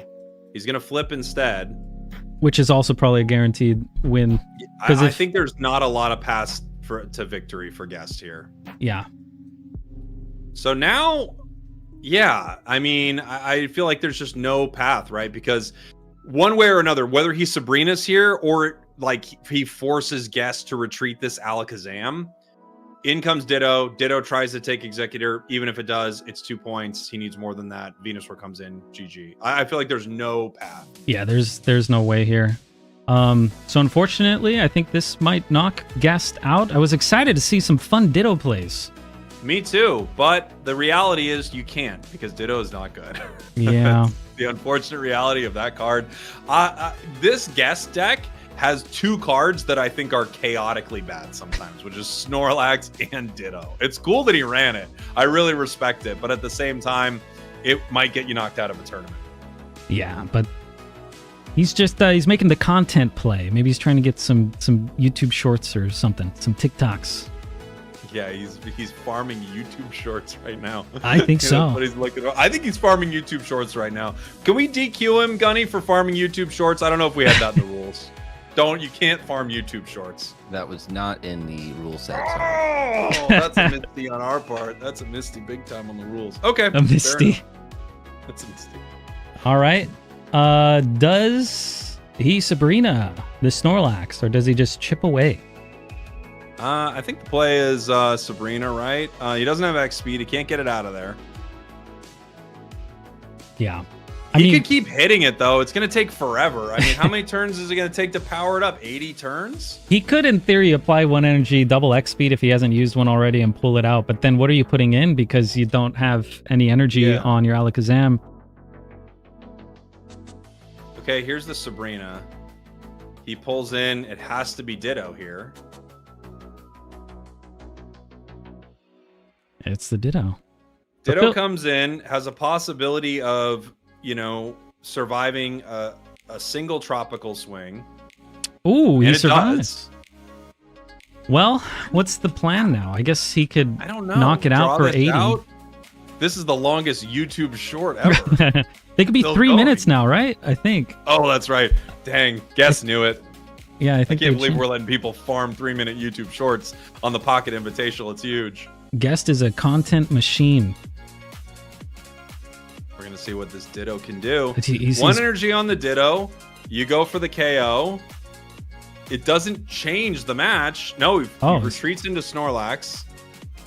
He's just trolling at this point. Well, he's healing Alakazam. I mean, he's looking for something. Yeah, he needs to somehow knock out the Executor and then bring out Alakazam.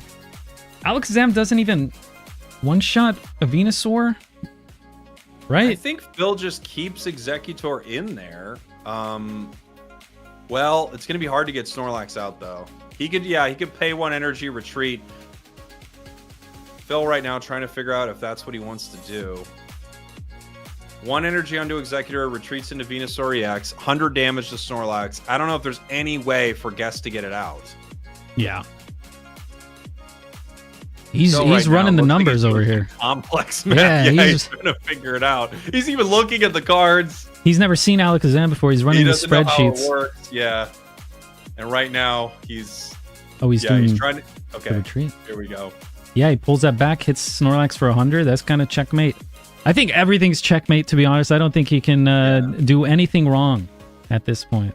I think if this was over 8 turns ago, but it's kept going and kept going and kept going, which, I mean, speaks to the staying power of Guest's deck. Of Snorlax. And right now, we're going to have to see if he can get out. Even if he could, to what? Yeah. To what? Oh. Sabrina. Stalling even further. To move the Execute. This might be the longest match of all time. This is the longest match of all time for absolutely no reason. I can't see any reason this is still going on. I think Guess is farming right now. He's farming. Wow. Okay. And that's the game. GG. It was a long one. Phil's, I mean, it's a victory for you, Phil. It took a long time. And I think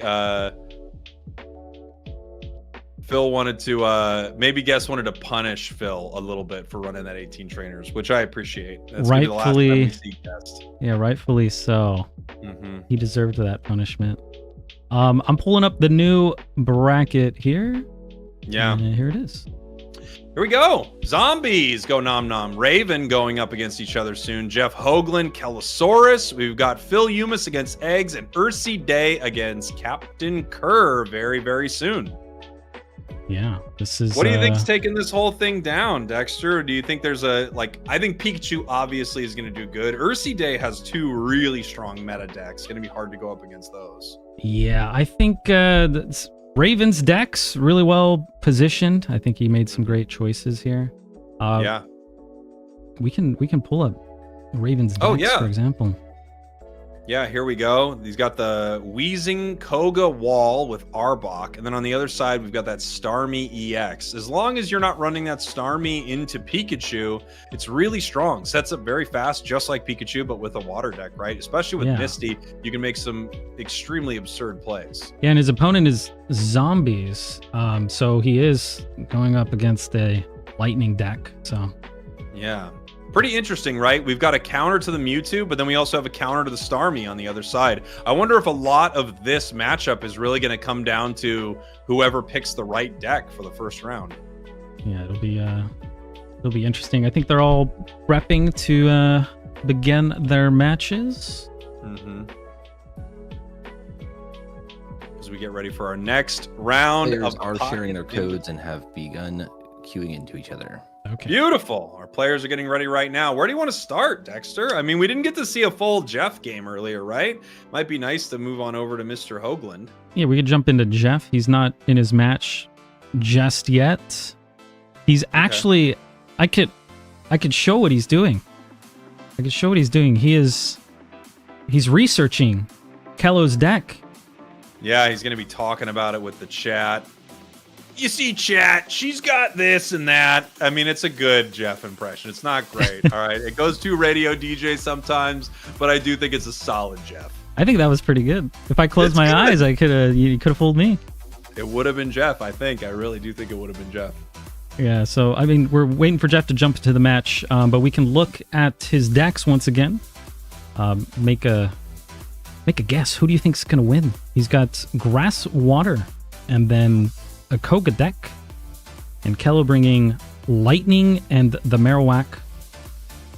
Yeah, I mean, the Grass Water works really well, obviously, into that Marowak deck, right? And then if he's got the Koga into the Pikachu, that can play pretty well, but Pikachu's so fast, so we're gonna have to see if Kello can get set up with it. I gotta say, I love both of these people. I love everyone in the tournament except for Phil. I love both of these people. But I really want to see that Greninja deck do well. Yeah, I think the Greninja deck's good too, because it doesn't, like, the water part is bad against electric, but he could just pull through with Executor, so. Let's see what Kello's playing for this first one right here. This type matchup could be really interesting. She's got the fighting deck, which is, I mean, Jeff is weak to it, so this could be tough. Yeah, this could be really good. Sometimes when I'm playing against my weakness, I just want to leave immediately because it's that strong. Yeah, it can be, right? The extra 20 damage, especially on cards, do some early damage. Right here, you've got the low kick there from Mankey. The other thing that happens with this Primeape that's really unfortunate for Jeff, you absolutely do not want to poison this thing, because the second it becomes Primeape, it is now hitting you for 100 plus your weakness, 120 damage. Yeah, I've not seen a lot of Mankey action, but we got the new Mankey coming out too, which I think is really going to take Mankey to the next level. Yeah, I can't wait for the new Mankey. Yeah, the new Mankey is very exciting. Genuinely, I am excited for it. It does damage to itself, which makes Primeape amazing. No one can really stall and just not let your Primeape do something. Kello gets Lickitung to the bench, which might as well not be in her deck, it feels like, but we're going to have to see if she powers it up, she powers it up. I hope we get to see it, but Jeff has a strong hand here with the Wheezing as well as the Arbok already.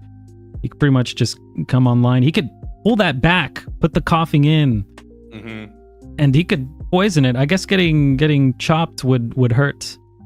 Or what's Primeape's move? He chop?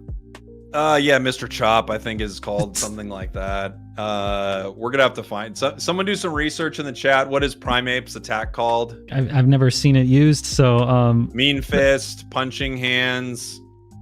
I think makes sense. A lot of people are saying Mr. Chop, actually. Mr. Chop. I'm going to go ahead and say that's probably not it. No, just an educated guess. At this point, it's likely to be it, because we have no other option. All right, he's going to go with the Gas Leak and the Tackle,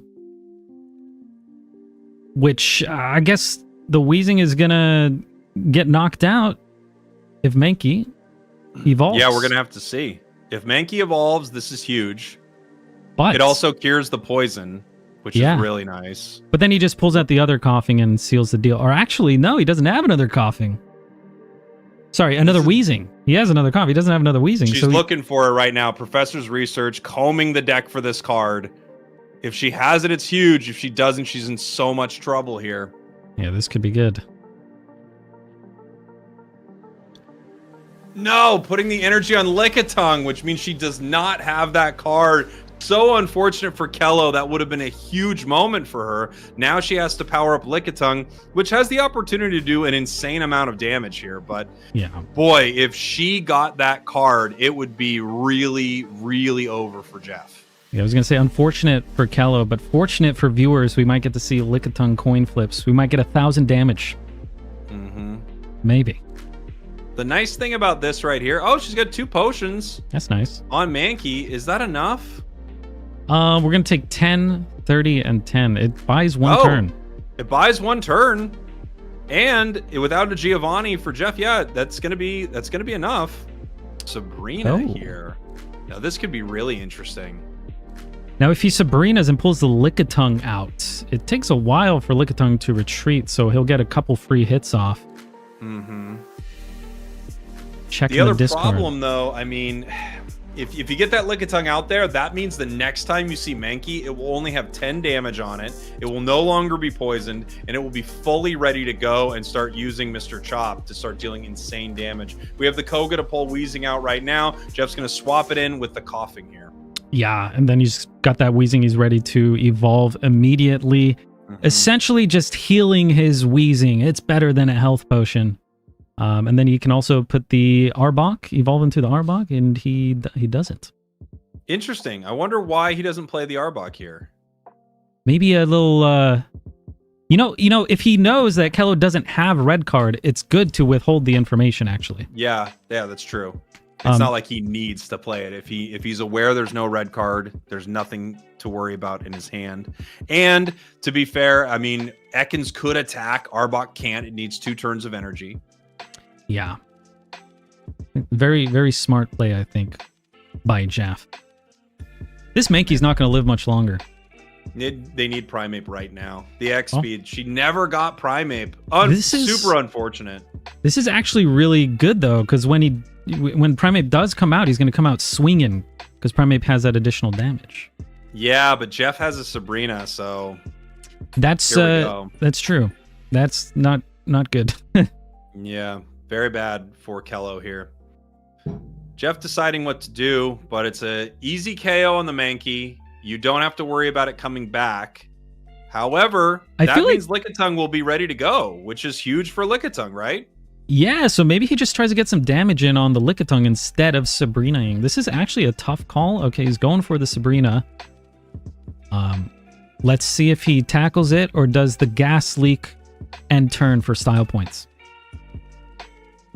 Oh, we're going to have to see. We're going to have to see how stylish Jeff's going to be right here. I think he goes with the gas leak, no tackle. If not, I'll give you $1. Whoa, this is huge right now. My $1 might be coming back to me, everybody. Yeah. I know a lot of people in the chat are freaking out about that right now. Settle down, guys. Holy. Oh my gosh. Oh, dude. What a huge day for me. Absolute windfalls as Jeff Hoagland goes with a tackle right there. Disgusting play by Devastating. Jeff. But the Lickitung. Sweet dollar. It's a big $1. That sucks. I guess you get to keep your $1 instead of giving it to me. But Lickitung, just need 2 licks. How many heads is that? 2. Yes. Okay, that's pretty good. That's pretty good. Good math? Yeah, thank you. I did that pretty quick. You're fast today. When you told me it needed 2, I was like, okay, 2, that's 2. That was pretty fast, honestly. I was in gifted and talented in school, so like I could quickly like boom, boom, boom. Like if you told me you needed 3 heads, I could go like. I could. You know? I could tell you. What's the most you've ever licked in the game? Yeah. I was hoping that's what we were talking about. I've licked for 240. No, 300. I can't remember. 300. I think I did 360. Maybe 240. 360 on a lick. I think so. It's huge, man. That's Tony Hawk numbers almost. You could check your maximum damage on like your profile, and it's basically always Lickitung. Unfortunate. That's a tails right there. No damage. She still only needed she still needed 2 licks Yeah. and not able to make it happen. Yeah, that 70 health is actually kind of annoying. Oh, here it comes. Oh boy. Here it comes. Pulling it back for the Arbok. Gonna corner Lickitung. And knock it out within 2 turns. Oh. Just gonna go for the Mankey. Mankey. Full HP Mankey. What a play right here. Interesting. How did Mankey get full HP? I wasn't paying attention. I think one died and one new one got placed on the board. Oh, that's what happened. Oh, that's right. It got hit. Yeah. We'll be right back, everybody. That's how I got my dollar. I already forgot. I was too busy doing a lot of mental math. I was thinking about committing to the bit and going to the BRB screen, but I didn't do it. I think I will look next time. There's always next time, okay? It'll happen again, I'm sure. Well, let's see if we can lick twice. Kello has 0 points, right? So we gotta lick 3 things to faint. Yeah. Gotta lick 3 things at least 2 times here for each one of them. That's rough. Yeah.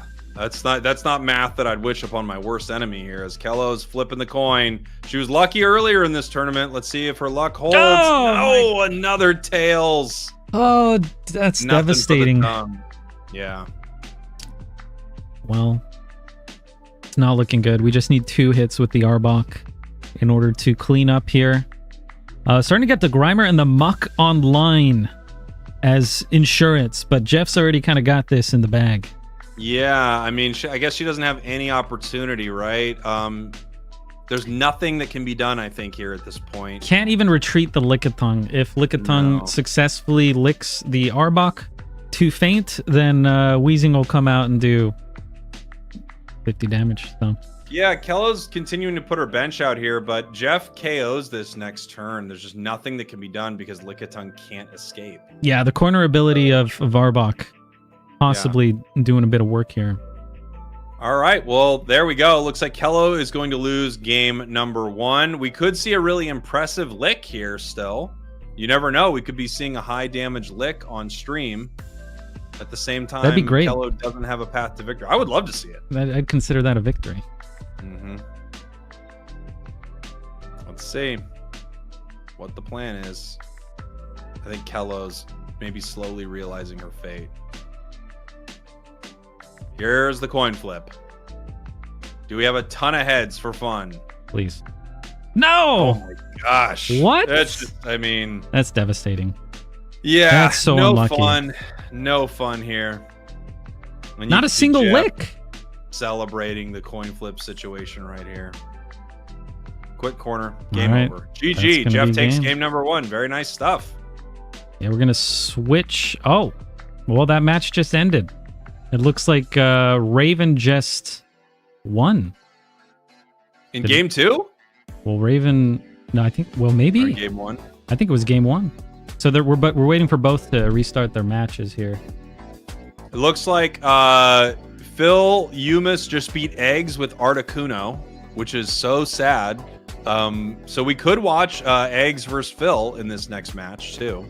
Oh, yeah, let's go ahead and do that. It looks like Captain Kerr won game 1 with Wheezing.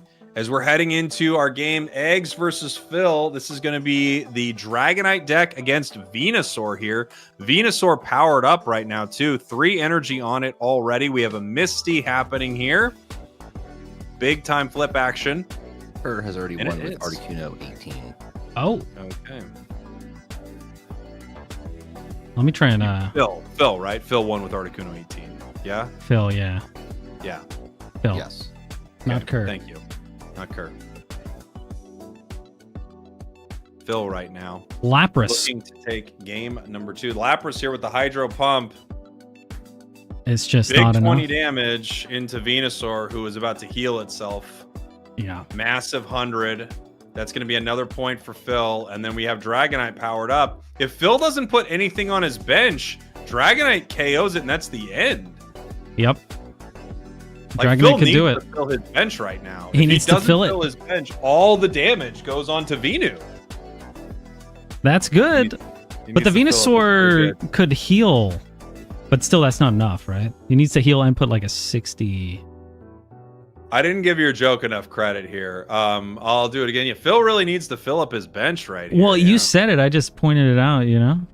You need to hit the joke again so I can give you proper credit. Okay, Phil I'm really sorry. needs to fill up his bench right here. He does. Phil, I get it. It's a great pun. No, I need you to take. Oh, you forget it. What? I'm trying to give you your joke. Phil, I said it. I said the joke. Phil needs really to fill it. Phil really needs to fill up his bench right He here. does. Phil does need to fill up his bench. Is that what we're looking for? I'm missing it over here. This is embarrassing. It's fine. But Phil did not fill up the bench. But huge joke. We'll be right back. Phil did not fill up the bench. And Eggs is going to just win here. Because if you don't have any Pokemon on your bench and your active Pokemon gets knocked out, that's GG. This is so interesting. I wonder if Phil knows what Draco Meteor is about to do here. Apparently not, right? Or he just has nothing in his hand. Yeah. So there you go. The game is over. Nothing on the bench. He didn't fill it up. Phil goes down here. Yeah. And we're taking a look at Ursi's game here. Ursi running Pikachu against Pikachu. Pikachu against Pikachu, the mirror. He loved to see it. It might be a slightly different deck here, though, because we got Zebstrike on the opposing side. It is a different. Kerr has won with his Wheezing deck. Kerr won with Wheezing. Okay, so it's 1-0 right now in favor of Kerr.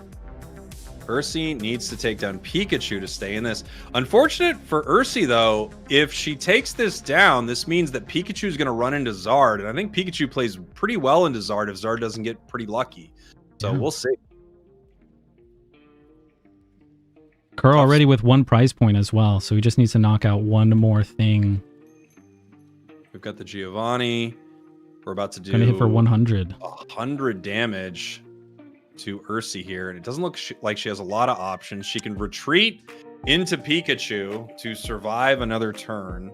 Yeah, she has no Giovanni. She can Sabrina, but that just means the other Pikachu comes right back in and ends the game. There aren't a lot of good options for her at all. Yeah, this does not look too good for her. I don't see a way out. I mean, doing 70 damage, you're still going to take 90. I like this play. I mean, it's one of the only things she can do. Of course, we could see a Sabrina on the other side. That would bring in the 120 HP Pika. You can now switch that back out, but yeah, I mean, we'll see. Ursi maybe giving herself some daylight there with that play. I don't think there's any daylight. I think it's over. I think I see no light. Yeah, the unfortunate thing is we've got another Pikachu on the bench here. Yeah. For Captain Kerr. She's got to juice it up, though. Unfortunately, this Electrode is going to get knocked out, and she has no energy on anything else. So Captain Kerr getting his 2nd point after destroying this Electrode, but yeah, I don't think Ursi has the time to stabilize. Yeah, and even if she gets one of the Pikas out, gets energy on it, her bench is so thin that it doesn't do a lot of damage here. Yeah. If she had energy, she could get a KO, but I think that was everything. You know, Lieutenant Surge, yeah, it threw all the energy onto Electrode right there. Pikachu is now going to need 2 turns to power itself up. She pulls another Raichu, not a great card for her. Sabrina does nothing. Retreating does nothing. Yeah. It's just ending your turn and moving on. Even if she survived another turn, she would just knock out the Pikachu and then probably get knocked out in return. And the Sabrina kind of seals the deal, putting the vulnerable, weak Pikachu in the front. And that's the game. Nothing Ursi can do right there. You know, she's running into another Pikachu deck, and her Pikachu deck is a little slower, right? It's got the Raichu Lieutenant Surge as opposed to the deck from Captain Kerr that's just all about moving fast. And it was fast enough to take down Ursi.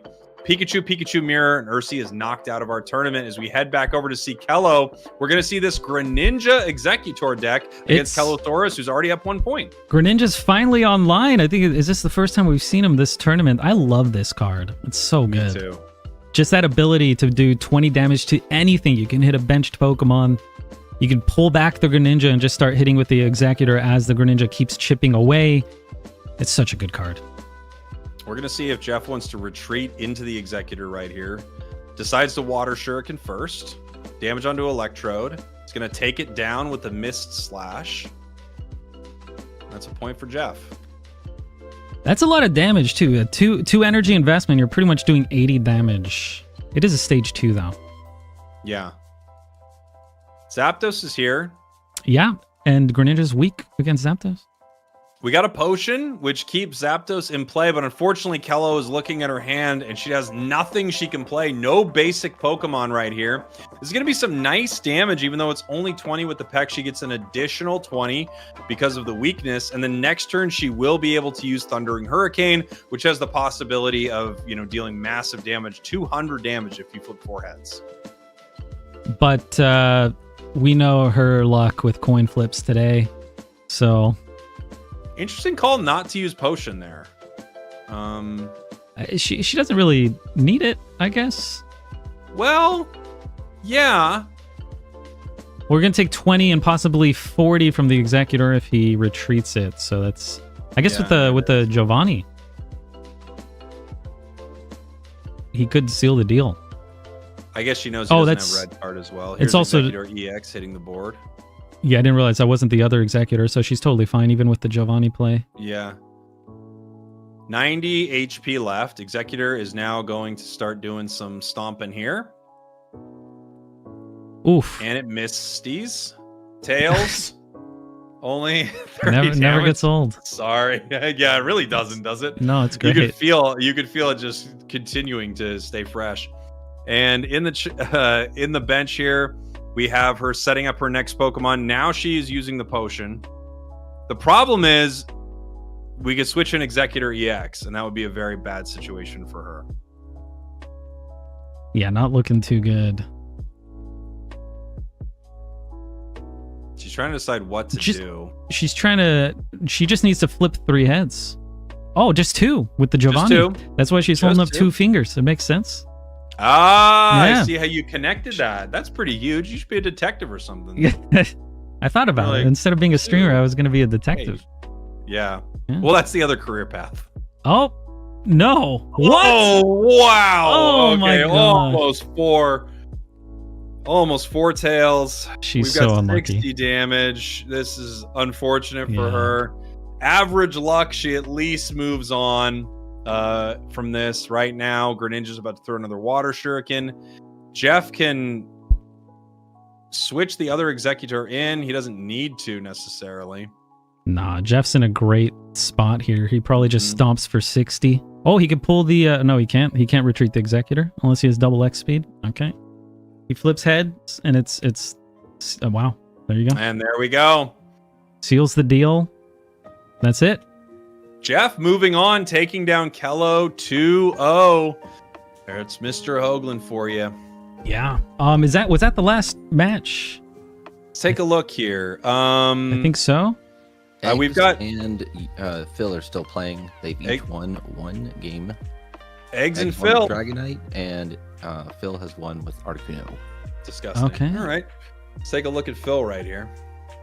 Take a look at Eggs. Yeah, let's take a look at That would mean Eggs. Eggs' second deck is... okay, yeah. Wheezing Arbok. Phil back in here with Venusaur after he didn't realize, or maybe didn't have a basic in his hand to put on the bench. Dragonite able to take it down. Phil's got 3 energy right now on the Bulbasaur. He also has a powered up Executor on the bench. On the side of Eggs, Wheezing is there ready to go. A Koga in hand too, so she can pull it back. Arbok with only 20 HP. Yeah, now generally I feel like this poison deck doesn't have enough damage to knock out something like a Venusaur, but with the Muck, the Muck can do a ton of damage. If they have a Venusaur out and you get it poisoned, the Muck will just pull through with insane numbers. So Yeah, Muck able to do 120, right? If the target's poisoned, which is pretty massive. That's 3 digits. Yeah, well, hold on, let me check. That's pretty good. Is it 120? I thought it was like 130 for some reason, but it might be 120. Oh, you might be right. Might be right. 130. I'm still doing the 120 math. Yeah, that's 3 digits. It's a 1, 2, and a 0. So that's pretty big right there. Yeah, that's couldn't do that one in my head, obviously. Wheezing right now is going to get knocked out by Executor, and this is going to put Phil up 1 point. We've got the heal on Executor. Now it's up to 150 HP. That's healthy. That's a lot. Yeah, that is a lot. And Egg's in a tough spot, you know. You can put in Arbok here, but then Arbok's going down. It has an energy on it. You can put in Muck. Muck only has 1 energy, so it's not able to start swinging. It's just a tough place to be in. Yeah, Muck is very energy hungry, which is why I generally don't run it in my decks. But when I get this matchup, I pretty much just consider it a loss. But maybe Muck will pull through, but the Executor is not poisoned. That's kind of the problem here. She could Koga and pull it back, but I don't think that's a game-winning play. Unfortunately, no way to really poison this. Yeah, she has no way to poison it yet. She can Sabrina, and he can bring in one of 3 Pokemon that are kind of better to look at for her. You could, I guess, Koga, pull an Arbok, but I mean, if you wanted to do that, she would have done that as soon as it got KO'd. So yeah, I think you maybe Sabrina here just to sort of stall out some damage. Yeah, I think that's the only possible play. Yeah. Too bad she doesn't have 1 more energy on it, because then she could just get a free point here.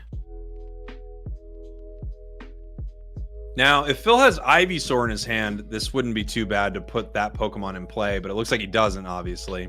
Yeah. Execute moving in. Execute will go down 1 shot to the Muck. So would the Bulbasaur. And Phil's got to be a little careful here.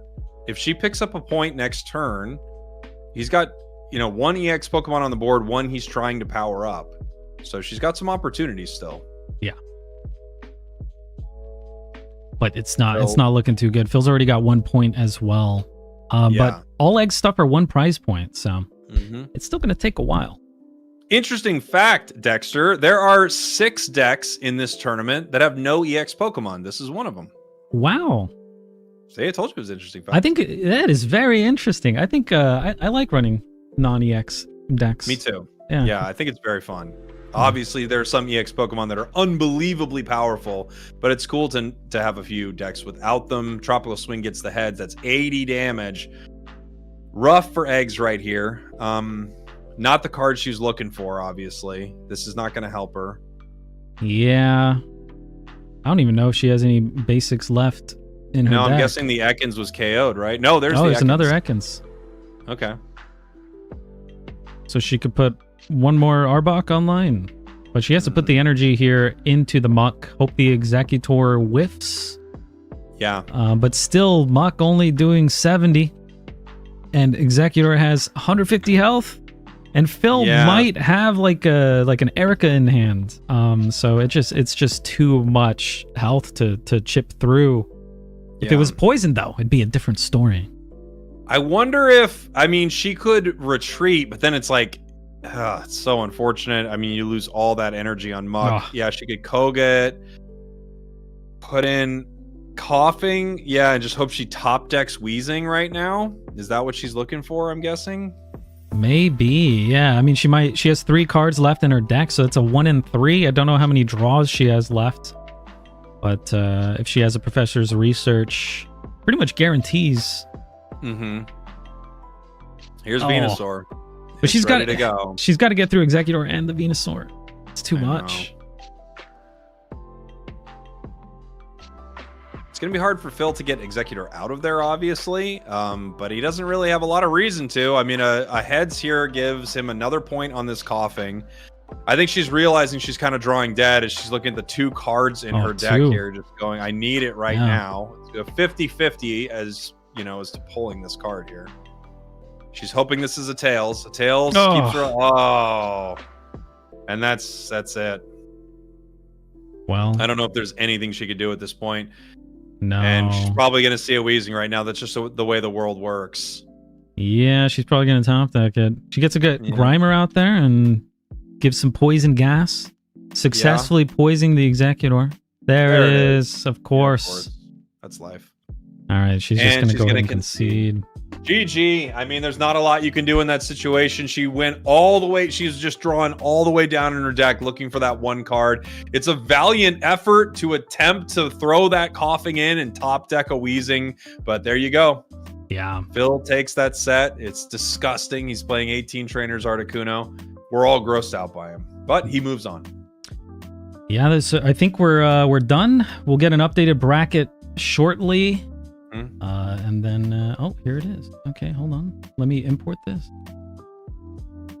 Here we go. Updated bracket here for the Invitational, everybody. 16 content creators joined us at the start of this tournament, and 4 are left. Raven, Jeff Hoagland, Captain Kerr, and Yumis facing off here. We're going to go ahead and see. I assume, yeah, we're holding each one of these, right? So we're going to watch the full set, the full best of 3 for Raven and Jeff Hoagland next. Yeah, I think so. I think that's the plan. I don't know if they're starting their matches just yet. I don't think so. They will be beginning shortly. You can go over their decks. Okay. Yeah, let's take a look at their decks here. All right, so we got Jeff here.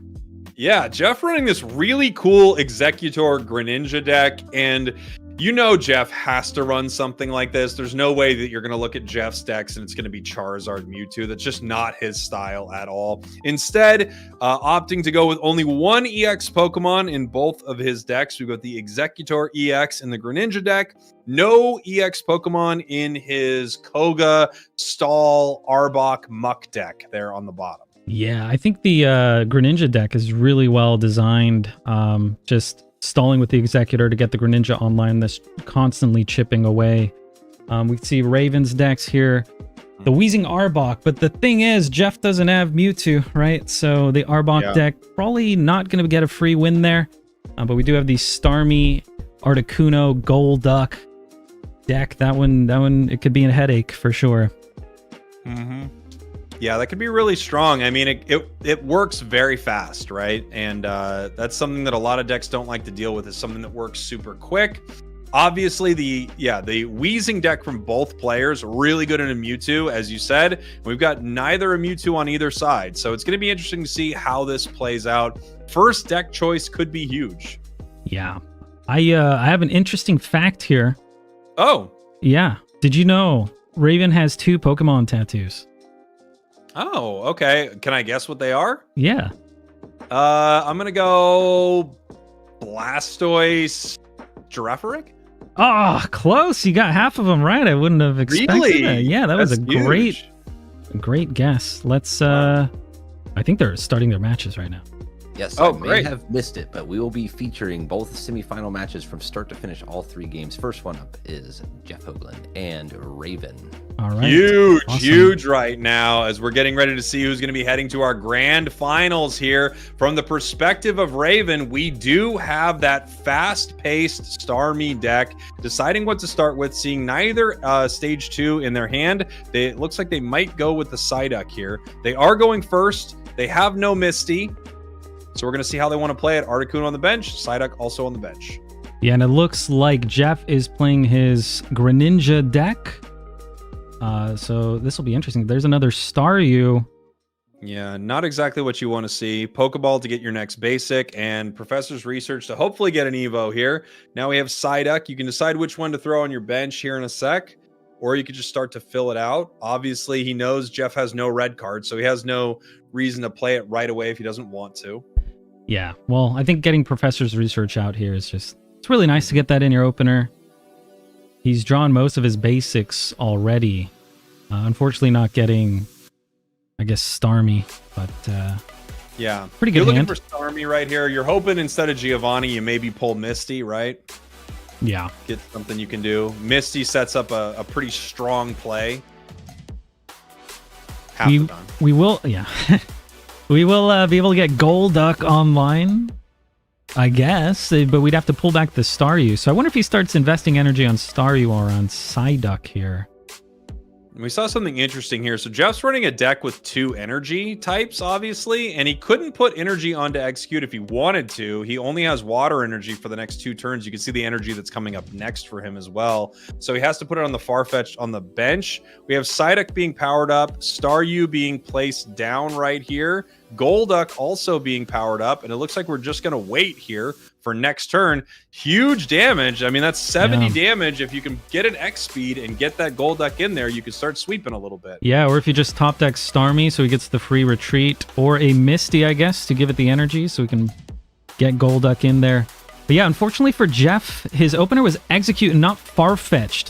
The water energy would have been fine. Farfetch could have started whacking. But looks like he's going to pull back the Execute and get a hit in with Farfetch'd anyway. Now, if Raven doesn't draw the Starmie, then I guess Jeff's looking pretty safe. Yeah, I mean, a Giovanni here would be huge, too. It looks like he doesn't have one. Gonna take the 40 damage. Staryu now down with 10 HP. Oof. Starmie is here. This is massive. I mean, that was just such a huge card to pull. As you mentioned before, 0 retreat cost on Starmie EX. Oh, and instead, he's gonna let it go down. Interesting play. Yeah, using the Starmie, pulling back, pulling out the Golduck, and hitting for 70 would just secure the kill. But instead, he's letting Staryu die. And unfortunately for Jeff, he's continuing to get waters. 4 waters in a row. This is the main drawback of running dual energy decks. He's just not able to hit with that Executor. Yeah, I'm just not really sure what's happening here from Raven. I feel like the easy play was pick up an instant KO right here. Instead, he's giving a point away. But then again, we've got Starmie EX coming in, able to do 90. Maybe that's a stronger look here. I don't know. Yeah, Starmie will be able to start doing a ton of damage here. I think knocking out the Farfetch was probably a good line, but maybe this one's better. Yeah, unfortunately for Jeff, I mean, he can't really do anything with the Executor anyway, right? It would be really nice to have a Sabrina here for Raven. We're going to get the Hydro Splash. That takes down Farfetch'd. Executor are going to have to come in here. Huge retreat cost on it, too. So Jeff is just in such a bad spot. Getting almost nothing. He's got a handful of cards there, but it looks like none of them can help them here. Yeah, unfortunately for him, just getting 4 water. Okay, he's got a grass coming up, but I think it's going to be a little bit too late. Yeah, he goes ahead and concedes. Yeah, the win that's going tough to Raven. Right there.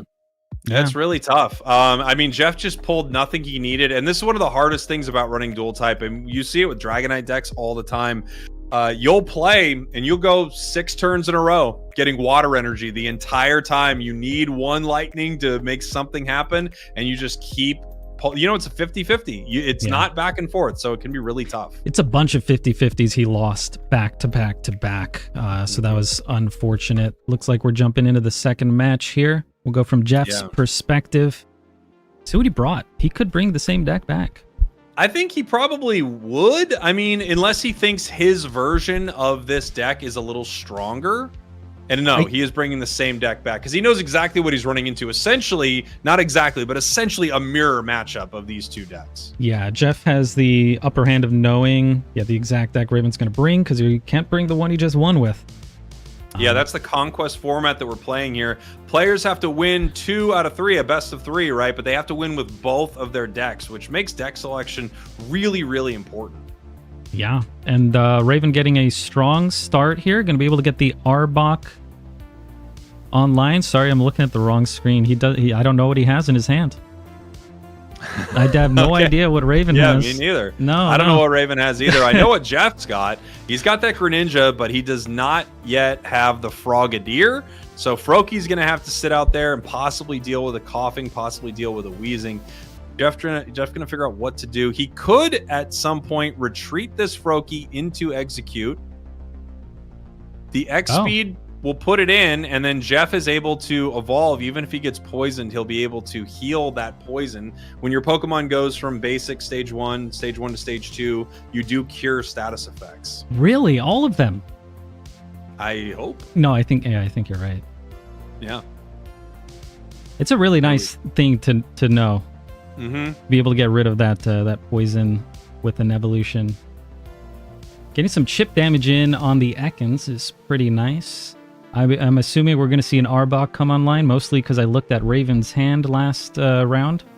Boy, that's huge. I mean, if you could do that in every game, you'd know exactly what was happening. Here comes the Sabrina. Froaky being put back in. I wonder if we're going to see a retreat into Wheezing here. Oh. I mean, you would know. I know Raven's. I got both of their streams pulled up here. I will try to not look at one of them. That would be great. I mean, but you could actually make great calls right now. If you never told anyone, people could think you were a wizard. Oh, let's pretend nobody knows. I think he Yeah. might evolve into Arbok. There it is. There it comes. He might even put out a Wheezing. He did. And he does. Oh my gosh. Now, does that's he huge. have... He has no way to put the Wheezing out there and start chipping away. He puts the energy on the benched Arbok, thinking that maybe this Ekans will die. Oh, sorry, faint. Yep. There you go. Executor getting ready to do some real damage right here. He does need to get heads. At a KO. Yeah, he does need to get a heads for the KO right here. But if he does, that'll be a point to Jeff. And he doesn't. He doesn't get it. If there's any confusion in the chat, this Executor is not an EX. It only does 30 damage. And then an additional 30 if you hit heads, whereas the EX is not only more healthy, but does 40 damage and an additional 40 if you get heads. One thing that's really nice for Jeff here, if he happens to get this Frogadier at some point, even if that Ekans is still around, he can start throwing those water shurikens at any Pokemon on the battlefield, whether it's in the active spot or the bench, and he can do that from his bench, which would be really nice. One energy on the Ekans, retreating, I'm guessing, into this. No, he's going to bite. He's biting. Okay, so he's keeping it out there, deciding that if Greninja comes online, it goes down anyway. Fair enough. He's just sacrificing it. Does he bring out the Wheezing or the Arbok? Froakie, Executor, EX. Ooh. Jeff missing the cards he needs right here. But he's still got a strong board. That Executor is really annoying. He probably pulls out the Wheezing, right? Froakie. He pulls out the Wheezing. He poisons. I would guess. He pulls out the Wheezing for the poison. You can Koga into Arbok if you need to. You also can just keep Wheezing in there for a little bit and start doing some damage. Yeah. And then Koga when it's time to, to pull it back, which would be really nice. That's right. Oh, he goes with the Arbok goes in. All right, well, who cares? Who cares what we're saying? Hey, we're going to two-shot it with the Arbok regardless, so... What's the point of Wheezing? Unless you want to Koga, pull it back, and kind of heal and stall. Yeah, and maybe he's saying, I want to put the pressure on Jeff right here. I want to see if there's any way I can slow him down from getting Greninja. He knows he doesn't have Frogadier. Obviously, he would have played Frogadier last turn. So Jeff has a couple turns before that Greninja can come out. Damage onto Executor. Farfetch'd, not at all what Jeff is looking for. He's got a handful of cards, but nothing he needs really here. Yeah, unfortunately, Farfetch'd not too strong unless you get him early on. But he is still putting energy on him regardless. Well, I can't use the energy for Greninja, right? It's completely irrelevant, unfortunately. Yeah, you might Tails as well. here. Another bad flip for Jeff as Arbok hangs on with 70 HP here. 60 damage, gonna seal the deal, and then he's not got anything to evolve into. It's not looking good for Jeff at all. If he loses this, he'll be knocked out as well, unfortunately.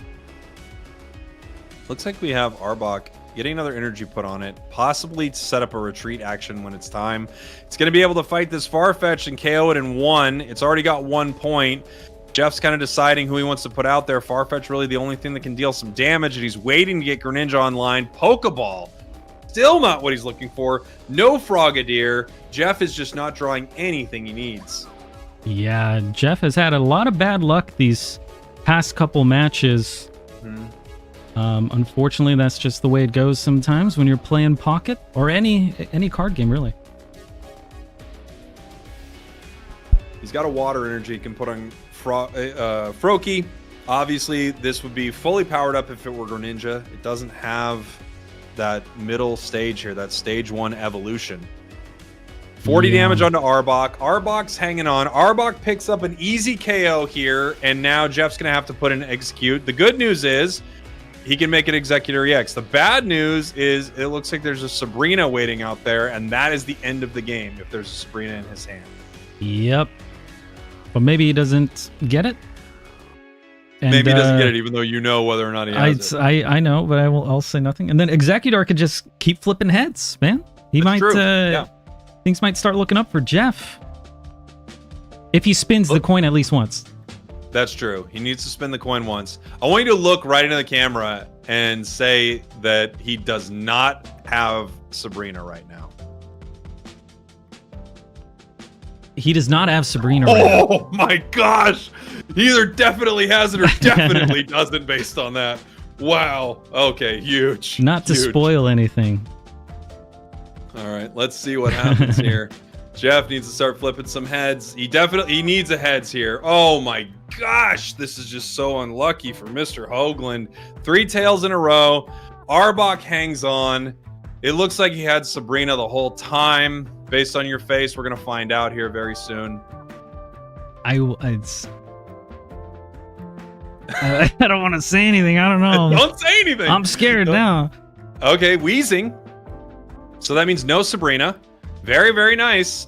Jeff's still, alive in this tournament, but he's got to get a lot of fortunate things in a row. He needs Frogadier, but that still doesn't bring Greninja online, right? He needs Frogadier, then another turn, then Greninja. That gives him the opportunity to KO Arbok in 2 turns from the bench.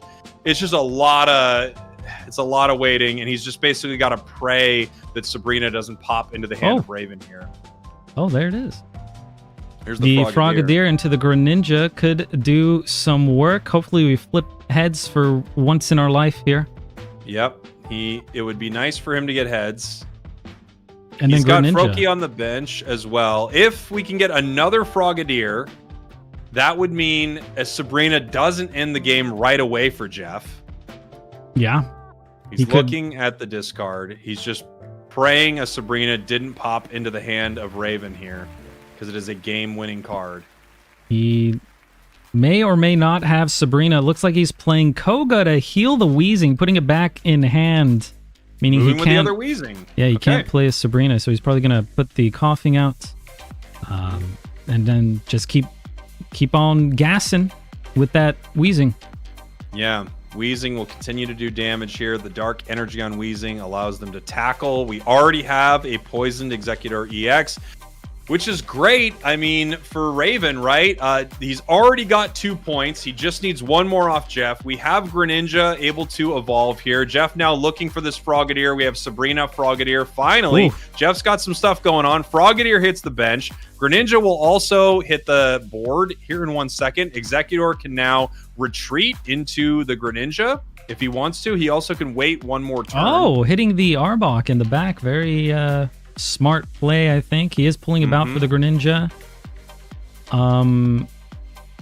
It would Mist Slash. It would suck. Maybe Raven still has another Koga, right? He's only played 1 at this point, so he could still pull it back and heal. He still could play a Koga. Jeff has the opportunity to KO with Water Shuriken and then use Mist Slash on the next Pokemon that comes in. Jeff also has a Sabrina in his hand. Wheezing hits the bench. We could be seeing another Koga right now. He sees that he has not played that. We also could be seeing some sort of Sabrina play, but it wouldn't work on this Wheezing, really. I mean, I guess he may want the Frogadier to hop in there. We've got the Gas Leak here. Greninja is now poisoned. We're going to see if he plays Koga, pulling Wheezing back to his hand. He does. Wheezing now essentially healed. The other Wheezing can come into play. He makes it Arbok, and he's going to do 60. Okay. He's going to do 60 and give Jeff the points, but he knew Arbok was going to kind of faint regardless because he had Shuriken. So I think it's a smart move by Raven here. Yeah, this is really interesting. Yeah, the Shuriken would get him either way. We get 60. The poison as well takes him down another 10. We've got 30 on the tackle. 2 turns. I mean, I don't know if there's any way Jeff can get out of this, right? I'm trying to think. Well, we have the other Greninja hit the board, though. How much damage do we stack up? Raven doing a smart play here by not putting his coughing on the bench, because if he did that, Jeff could win with the Sabrina, which we could see that Jeff does have. So that is like a game-winning play by Raven for just withholding the coughing there. Jeff gets to knock out the Arbok with just a Shuriken. Yeah. And then start doing work on the coughing, or sorry, the wheezing. He knows that there's no more Koga. So, but he can't get it done fast enough, right? Next turn it's over. The poison on top of the tackle damage is enough. It is, yeah. Because Jeff he's cornered. He's locked in. I mean, tough one for Jeff. The first game was just unbelievably bad luck for him. That second game really came down to the wire. He was drawing almost to the bottom of his deck for Frogadier. And that's the unfortunate thing that happens with some of these stage 2 cards, right? It's another reason why I should say Pika is so incredibly good, just being a basic card that you can easily get, where something like Charizard, you need to, get your entire stage 2 online. Yeah. So the next match is going to be Yumus versus Captain Kerr, I believe. Yeah, here we go. We've got Phil versus Captain Kerr. Now, I've been rooting against Phil this entire time, if you're just joining us, because Phil is playing Articuno 18 trainers, which is absolutely disgusting. I heard that he has to shower between every single best of 3 because of this. And he's also running a really fun Venusaur Executor deck. I am no longer rooting against Phil, okay? I want to say I'm neutral to Phil at this point as he's going. Yeah, I think that's pretty huge, actually. I didn't think that would ever happen. Yeah, I don't want to hold on to any grudges because I realize that it's just hurting me more than it's hurting them, right? You know? That makes sense. And then we got Captain Kerr here with his Lightning deck and his Wigglytuff Wheezing Koga Bounce. Only one copy of EX Wigglytuff and one copy of non-EX, which I kind of want to ask him if that's intentional or if he's missing a second EX. Well, I think the nice thing is, with Wiggly, if you feel like you're not going to be able to do enough damage with it, you're not going to be able to power it up enough, you can play Wigglytuff instead of Wigglytuff EX. It only requires 2 energy. You start doing some damage, and you can power up something else on your bench, right? It's true. I've grown around to really liking Wigglytuff. A good card. All right, we're jumping into match number 1 here. I wonder what decks they're going to bring out here in match number 1. I mean, I think a lot's going to be decided by the deck choice here. If Articuno runs into that Pika deck, it could be in a lot of trouble. And it looks like that's what's happening. Huge, huge, huge for them right here. Captain Kerr throwing a fist pump because he knows he's got the good matchup here. Kind of a 50-50 there. That's true. Big fist pump. He's either really happy about the matchup or a big Jersey Shore fan. Either way, this is good for Captain Kirk. Could be both, honestly. I think that probably is likely. I forgot about the third option, which is he's happy about the matchup and a huge Jersey Shore fan. How do you feel about Blitzel? Do you run a lot of Blitzel? I don't run a ton of Zebstrika. I think it's a cool card, but I just feel like I like Electrode a lot more, and I usually don't put both in my decks. But I do think it has a lot of, it has a lot of really cool options into things like Charizard, right? Who's trying to power up on the bench. You kind of love that. But otherwise, I feel like I'd rather have something else. Yeah, I think doing the chip damage on the bench is just too slow and niche. It's almost like a tech card, in my opinion, like a Hitmonlee. Yeah, it is. It is a little bit like that, as we see.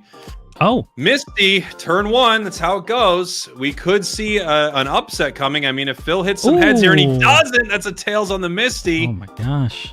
Very lucky for Captain Kerr. Yeah, his Jersey Shore's coming out. I think so. Yeah, your Pauly D is showing, my friend. We see Professor's Research, 2 cards being drawn. Blitzel X Speed right here. And I was wondering if we were gonna see the Pikachu get powered up here, but no, we're gonna just start dealing some damage onto Articuno. I mean, it adds up. It's a lot. I feel like maybe just adding on to Pikachu and letting Blitzel take a hit would have been all right. Yeah, I'm wondering if we should have went with Pikachu. To be fair, he doesn't have that bench filled up right there. So Pikachu is not, at the optimal place to be dealing a ton of damage. But also, we don't have Zebstrika, so our damage is still only 20, even though Zebstrika is only an additional 10. Yeah. We're gonna have Phil does here. I'm guessing he has another Articuno, and that's maybe what he's deciding right now. If he red cards, that would probably be super unfortunate for Phil. Yeah, this Articuno is just going to take a bunch of damage. I mean, it's open deck list, so Captain Kerr knows he's only got the 2 Articunos. So starting to chip away with the Blitzel. You can do 80 damage over 2 turns.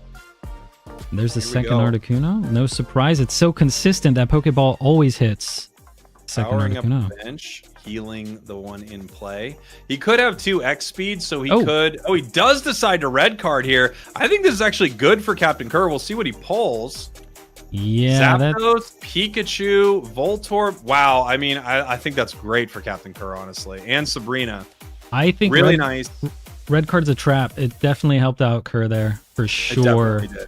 He did not like his hand, and now it looks quite a bit better. He gets to put the Voltorb out, or another Pikachu, or a Zapdos, and kind of charge up the Pikachu EX as it does more damage per benched electric Pokemon. Yeah.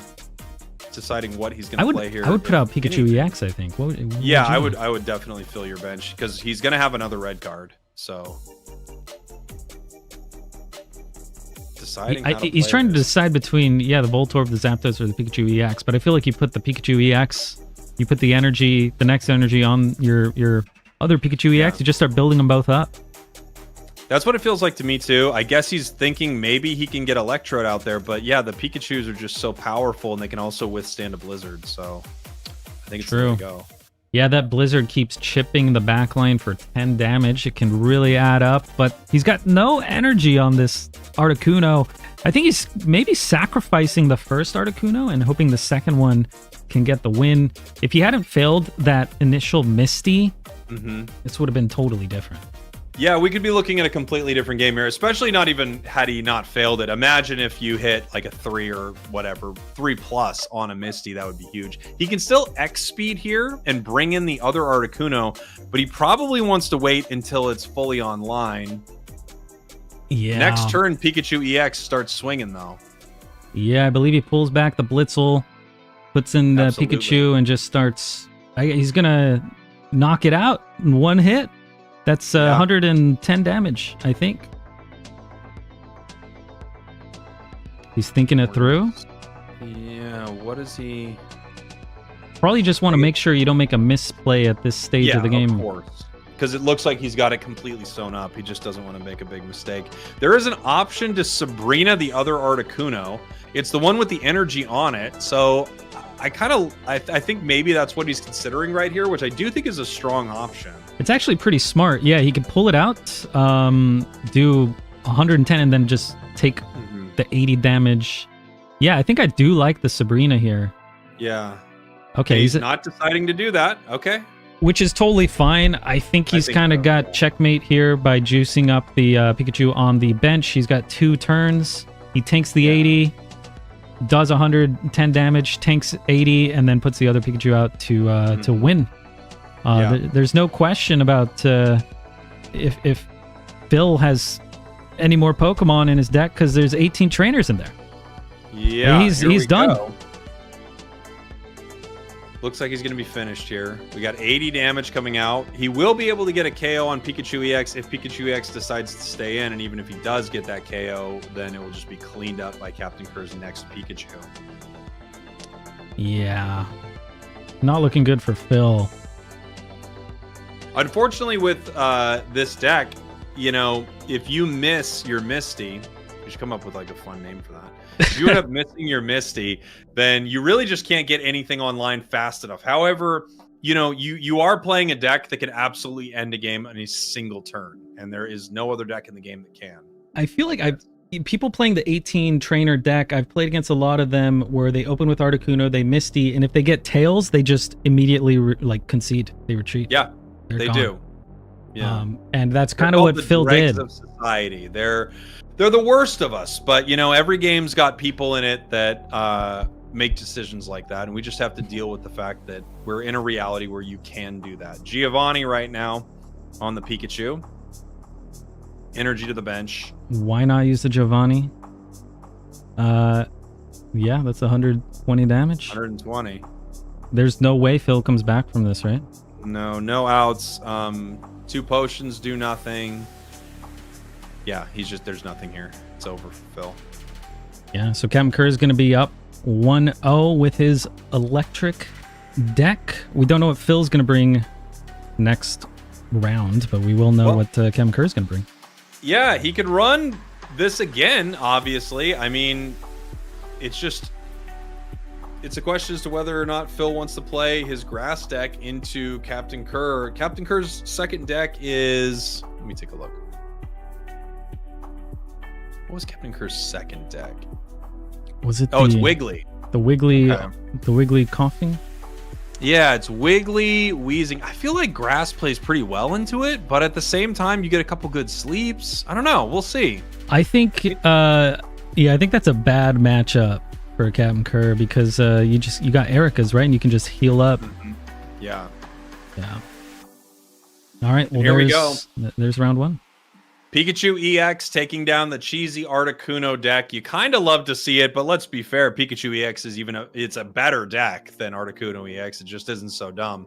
Pikachu EX probably the best deck in the game. I don't know if anything is as consistent as Pikachu. I thought Mewtwo was going to pull through a little bit more, but yeah, it seems like Pikachu's winning all the tournaments and doing well today. I think the thing about Pikachu is Pikachu does well when things aren't really going your way, and a lot of other decks, if you just don't get a couple good setup cards, you never get that Kirlia or something, then Mewtwo is a little unfortunate. Same thing with the Charizard. You just never get that next card. There's not a lot you can do. Pikachu, it's hard not to get a Pikachu, whether you get it on your first hand, you get it with one of the Pokeballs, you get it with Professor's Research. There's just so many opportunities to grab that card. Yeah, it's incredibly consistent. Not a lot of coin flips aside from the Zapdos, I guess. But here we go. We're jumping into the next match. Yeah, here we are taking a look at it from the perspective of Phil playing 18 trainers again. He's got to win with both decks, so he really can decide which way to go here. I think he's thinking, look, if this doesn't work, which sometimes 18 trainers does not work, then it's over anyway, right? We're taking a look at Phil's hand. Unfortunate start for Phil. No Misty, no Professor's Research. Not ideal for this deck. You obviously want to get Misty or Professor's Research. He's got the hand scope, though. He does have the hand scope. He can see what he's got on he the can other side. see if he's going to win or not. Let's see. We've got Wigglytuff. I don't think I would red card this. No, he says no to it. No red He card. waves off the red card. I think that's the correct play. He just doesn't have enough that you'd want to get rid of at all.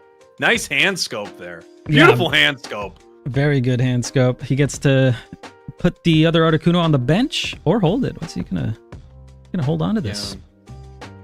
All right, he's holding on to it. Yeah, he really needs to draw like Misty or Professor's Research or something useful. I think the nice moment for Phil right there, the reason he didn't put it on the bench is he saw Sabrina in his opponent's hand, right? So he doesn't want to switch out the Articuno that's being powered up with energy right now. That hand scope actually gave him a ton of information. Hand scope should be the new red card. Hand scope actually seems kind of good. Well, I think it was in combination with red card a little bit, right? He got to see if he wanted a red card or not. Yeah, but he also got to see that he had Sabrina telling him not to play the other Articuno. Yeah, I'm going to say it right now. Hand scope over red card. All day, every day. I'm not going to fight you. Okay, well, good. Well, that's tomorrow. Oh, geez. Okay, well, I'm glad we're not there now. Using the potion here. Just topping off. He is going to start hitting for 40, and then next turn, 80. That's a lot. I love watching Phil talk out loud the strategy of one of the most brain dead decks that is at all possible. He is actually making strategic plays with it, but it's just so funny to watch him be like, okay, now with the one Pokemon I have out, do I attack with it? I think I do attack with it. Okay, good. The hand scope was worth talking through, though. That was that was a big brain play right there. Also, to be fair, he's streaming and entertaining his audience. I'm not being fair to Phil because I don't like his deck selection. Just one of them. Yeah, just one of them. I actually like his other deck. But too bad we're not seeing it right now. He does get the Misty as well, but he doesn't really need it on this Articuno. I would just apply the energy to that one. I wouldn't put the other one out on the bench yet because he does know the Sabrina's there, but maybe next turn. I think next turn because he's going to have energy that there's no reason to like. He's going to need to power it up regardless, right? This is a great position for Phil. No Misty so far, but his opponent's not drawing well. And now we've got Coughing. He's going to get another point here. And this looks to be almost over for Captain Kerr. And it is. He concedes, not able to pull any of his cards. Phil celebrating that victory as we're heading to game 3. That one was quick. And I think for the next matchup, it's going to be Captain Kerr's same deck, the Wiggly Wheezing against this Executor deck. And I think Captain Kerr's not favored here. I think getting Venusaur online is just going to wipe the floor. So Yeah, we're going to have to see. Obviously, a lot can come down to how well you draw, right? There's always those situations where you're not finding your Ivysaur. We saw it earlier with Jeff Hoagland, where he needed a Frogadier desperately, turn after turn after turn, and it just never pops up, going all the way to the last cards in his deck before he was able to get it. So we're going to have to see if something like that will happen again. 1-1 here to decide who's going to be heading to our grand finals. Yeah, this is a close one. It is. This is a very close one. All right, we're jumping into the match here. Gonna see it from the perspective of Captain Kerr right here. Yeah, Captain Kerr is going to need a lot of luck here. Or more importantly, Phil needs to draw very, very poorly, I think. I could be wrong. Maybe we'll see some sleeping, some coin flips and some sleeping here. Not an ideal start. You don't want to start with Jiggly. It takes two to not only tango, obviously. I know you were going to say it. I was ready. For you. Yeah, you were ready. But also to do damage with Pound. We have the promo Wiggly coming at some point, which is 1 energy and does Sing. Pretty strong. Yeah. Phil, red cards right away. I don't know. We're going to see. That might be good. We'll see. Not great for Captain Kerr, actually. Not great, yeah. I think that was a mildly good red card. I think red card's the new hand scope. Oh, dang it. And hand scope just became the new red card. Oh, no. Man. We got a second Jiggly here, which is probably not what he wants, but we got 2 more cards to draw. Maybe we can get a coughing. There we go. There it is. And coughing another research. Yeah. That's pretty nice. Nice start here for Captain Kerr. Now the question is, how does he want to power this up? I'm guessing he has some X speeds in the deck. Let me take a look at his deck right here. You definitely want to put the energy on Jigglypuff here. Your coughing only requires 1 energy, or your wheezing. But he needs to be able to retreat the Jigglypuff and start doing work. Yeah, he does have 1 X speed in his deck. So we'll see how Phil wants to power himself up, what he's got, what he can put on the bench here. We saw Phil earlier kind of just solo power Venusaur in that main spot, maybe not knowing what Dragonite was going to do to him. He can still make that play here, depending on what he has in his hand. Yeah. If he gets Venusaur online quick enough, there's just no stopping him. But I think Captain Kerr is going to be able to pull this back and poison the Bulbasaur. But poison's not going to do too much if he keeps evolving and clearing his status ailments. Yeah, exactly. We're going to see Phil right here. If he has Ivysaur, the right play is to not throw it down now so that he can cleanse that poison. We're going to see if Phil also wants to play anything on his bench. He doesn't know if his opponent has a Sabrina in his hand or not. He has 2 in this deck, as well as 2 Kogas. Phil really thinking through all his turns, even with the 18 trainer deck. Here comes the Sabrina. Okay.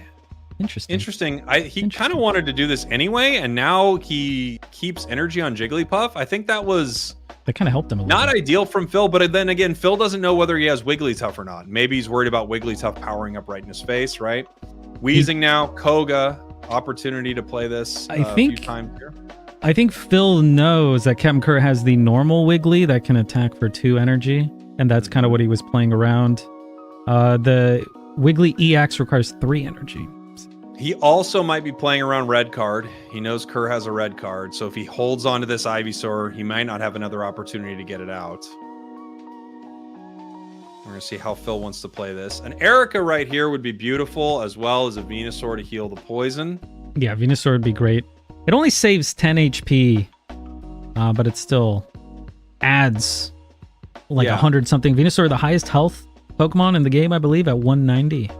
Yeah, I think it's the most in the game. Bulbasaur hits the bench. We're going to see what Phil wants to do. Without Venusaur in his hand, he is in a little bit of trouble. Maybe he plays Erica here to heal up Ivysaur. And if Captain Kerr has a red card, do you still want to play Venusaur out here? You do not want to hold that, right? You have to at this point, right? I mean...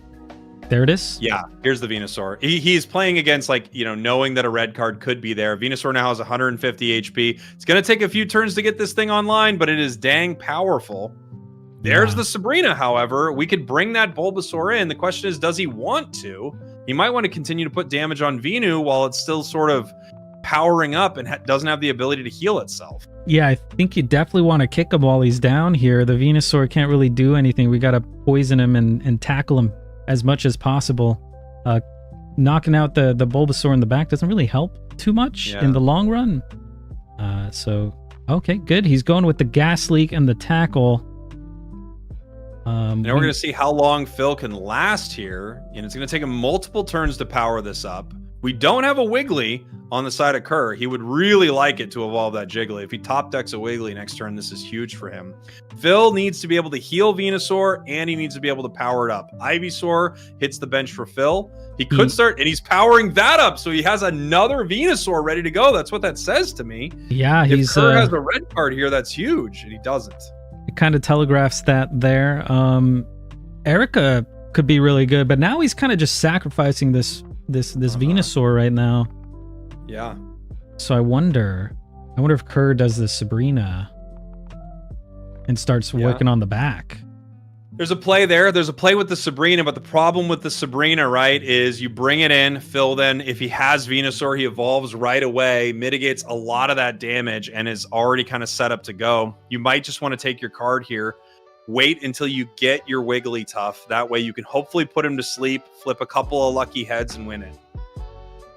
I saw Captain Kerr wiggling his mouse on Jigglypuff. I think he's summoning a Wigglytuff off the top deck here. Oh yeah, that'll actually, if the game knows what card you want, it has a higher likelihood of it popping into your hand. If you wiggle over the card, just like the bent card pack theory. Yeah. The game has a lot of these really fun mechanics in there where it rewards you for doing things like that. And a lot of people are good. You'll see it. You'll see it in pro play. Should we clarify that that's a joke? People are going to think it's real. You said it with a straight face. No? Okay. No, we don't clarify that. We don't clarify here. If your pack is a little bent, they're better cards. Venusaur EX hits the bench for Phil. Yeah, it's a tough spot to be in for Kerr. I mean, even if he takes down this Venusaur, you've got this massive monster waiting for you on the bench. You might even stall here. Well, you got your Wiggly. There it is. Okay. He wiggled, and he got it. That's good. See? That's how it works. It is how it works, yeah. So you can evolve here, but it's kind of a little bit awkward. You can't really pull the Weezing back unless he goes with the Koga, but I think he doesn't want to do that just yet. No, he's got to wait. He wants to poison the other Venusaur, right? Get Wigglytuff in where it can hit for free, put it to sleep, have the opportunity to get it to go to sleep multiple turns in a row. I mean, I feel like that's the strategy here. And then hopefully damage enough and get enough heads where Phil can't out-heal it. That would be the plan. Phil never puts another card on the bench again, and he just relies on Venusaur, hopefully sweeping the entire team of Captain Kerr. Wow. This is going to be interesting. 2 Venusaurs, 1 fully loaded up. Oh, the Koga. He does go with the Koga. He goes with the sleep. That means Wiggly is going to take 100. Why? Interesting play. He's investing more energy on it so he can retreat it after it takes a hit. Okay. Phil has no points, so he still has to knock out, I guess, Wiggly and a Coughing. But yeah, this is an interesting strat. He knows he's taking 100 damage. Yeah. I think he might have been concerned about the Erica kind of just stalling too long, although I don't think it really mattered. Maybe what he's looking for is another Jiggly. He's man, I don't know. I got to be honest, I don't want to call it a misplay because I'm not hearing his thoughts. I don't know exactly what he's thinking, but I do feel like not getting a free hit on the Venusaur is really unfortunate for Kerr here. Yeah, he might try and go for a permanent sleep here. I was going to pull it back. Interesting. Yeah, so I think he was just playing around the Erica. That's going to be my guess. Pulling this back, putting out the Weezing to poison here. Weezing can take 1 whole hit. Yeah, it can take a whole hit unless Phil has Giovanni. Let me take a look at Phil's deck here. I don't know if he's running Giovanni. He is not running Giovanni, so it will take a whole hit. He's hovering the red card, showing that the red card was used. Do I play around red card? He's thinking he's got 2 potions he can just throw out on Wiggly immediately. Sabrina, he's being very expressive with that mouse movement there. Okay, so we got the poison, we got the tackle. We're gonna start dealing some damage. It's gonna take Phil a couple turns to deal with this. Phil doesn't have Giovanni, I don't think. So But Phil heals almost all of that back, right? There'll be 20 damage from the poison that he doesn't heal back, but his attack there not only does it do 100 damage, but it heals Venusaur for 30. Phil plays X speed like a real cheesy person. Playing around the red card, maybe? I don't know. But yeah, we know that. Actually, yes, he'd be playing around the red card, right? He doesn't want that back in his deck. You're right. Phil wasn't being cheesy. That's actually smart. I think It's Phil's actually pretty smart. smart. I want to make a public apology to Phil. As I'm much sorry that trash you're as playing you hard talk here, about Blake. Phil, I think he's Giga Brain over here. This guy's a freaking genius. We do have that second Koga. It's kind of hard to see in the bottom left over there. But I think the play here is to I guess Koga it back, put out Wiggly, and hope you put Venusaur in a permanent sleep. Yeah, you could do that. You also could put in the other Wheezing if you want to just chip it for a little more damage. You're chipping for like 10 damage or something. It's healing 30 every round it hits, right? So it's like we gotta start hitting a little harder. You do want to start hitting a little harder. Maybe Kurt is waiting for his next Wiggly, but it's not a Wigglytuff EX. No, he's So putting in Jiggly. Interesting. Yeah. Okay. He's just sacrificing it. It's basically gonna let Phil heal up to full. And I don't think Phil has used a single Erica yet. No. But like I was saying earlier on, I think this deck that Captain Kerr is piloting struggles to put out big damage quickly. Yeah. So being able to deal with the Venusaur, he just got too much sustain. You can't really deal with it. Yeah, I think it's going to come down to a sleep here, right? I think he needed to, in my take is he needed it earlier because it gives you 2 hits of sleep. You have 2 opportunities, right? Now he's only going to get 1 opportunity, possibly, depending on how fortunate he is with flipping. So before he would have had 2 full hits. Now Wiggly's already taken some damage here. It feels like an unfortunate decision by Kerr that is, it maybe was never going to work, but now it probably definitely doesn't. Do you even play the red card here? You might. You might think Phil has some Ericas in hand that he's holding. You're subtracting 2 cards. So I think it's a good read, actually. I think you do play red card. Phil's hand's big, but he doesn't. He doesn't play it. Maybe he wants it to build up a little more and then red card it. Because to be fair, the more cards Phil draws, the better and better that red card gets. If Phil doesn't need to play, Erica at any point, he might have them in his hand. And Phil's just draining his hand of cards at this point because he knows what he's doing. Yeah.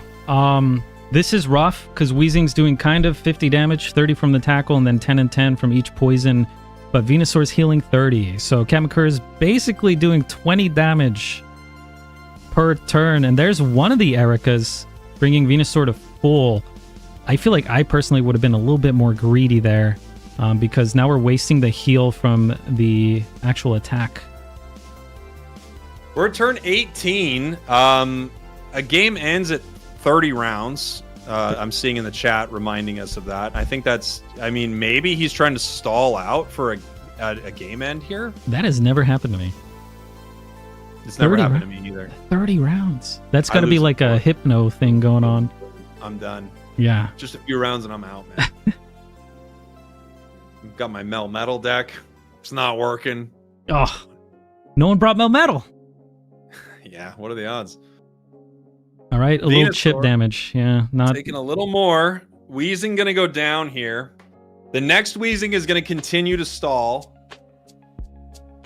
Does he even put the other Weezing? He's played both Kogas. I don't think he stalls. Oh, he played both Kogas? My mistake. Yeah, if he's played both Kogas, he can't put the other Weezing. It's time for Wigglytuff, and he's just gotta get lucky with some heads here.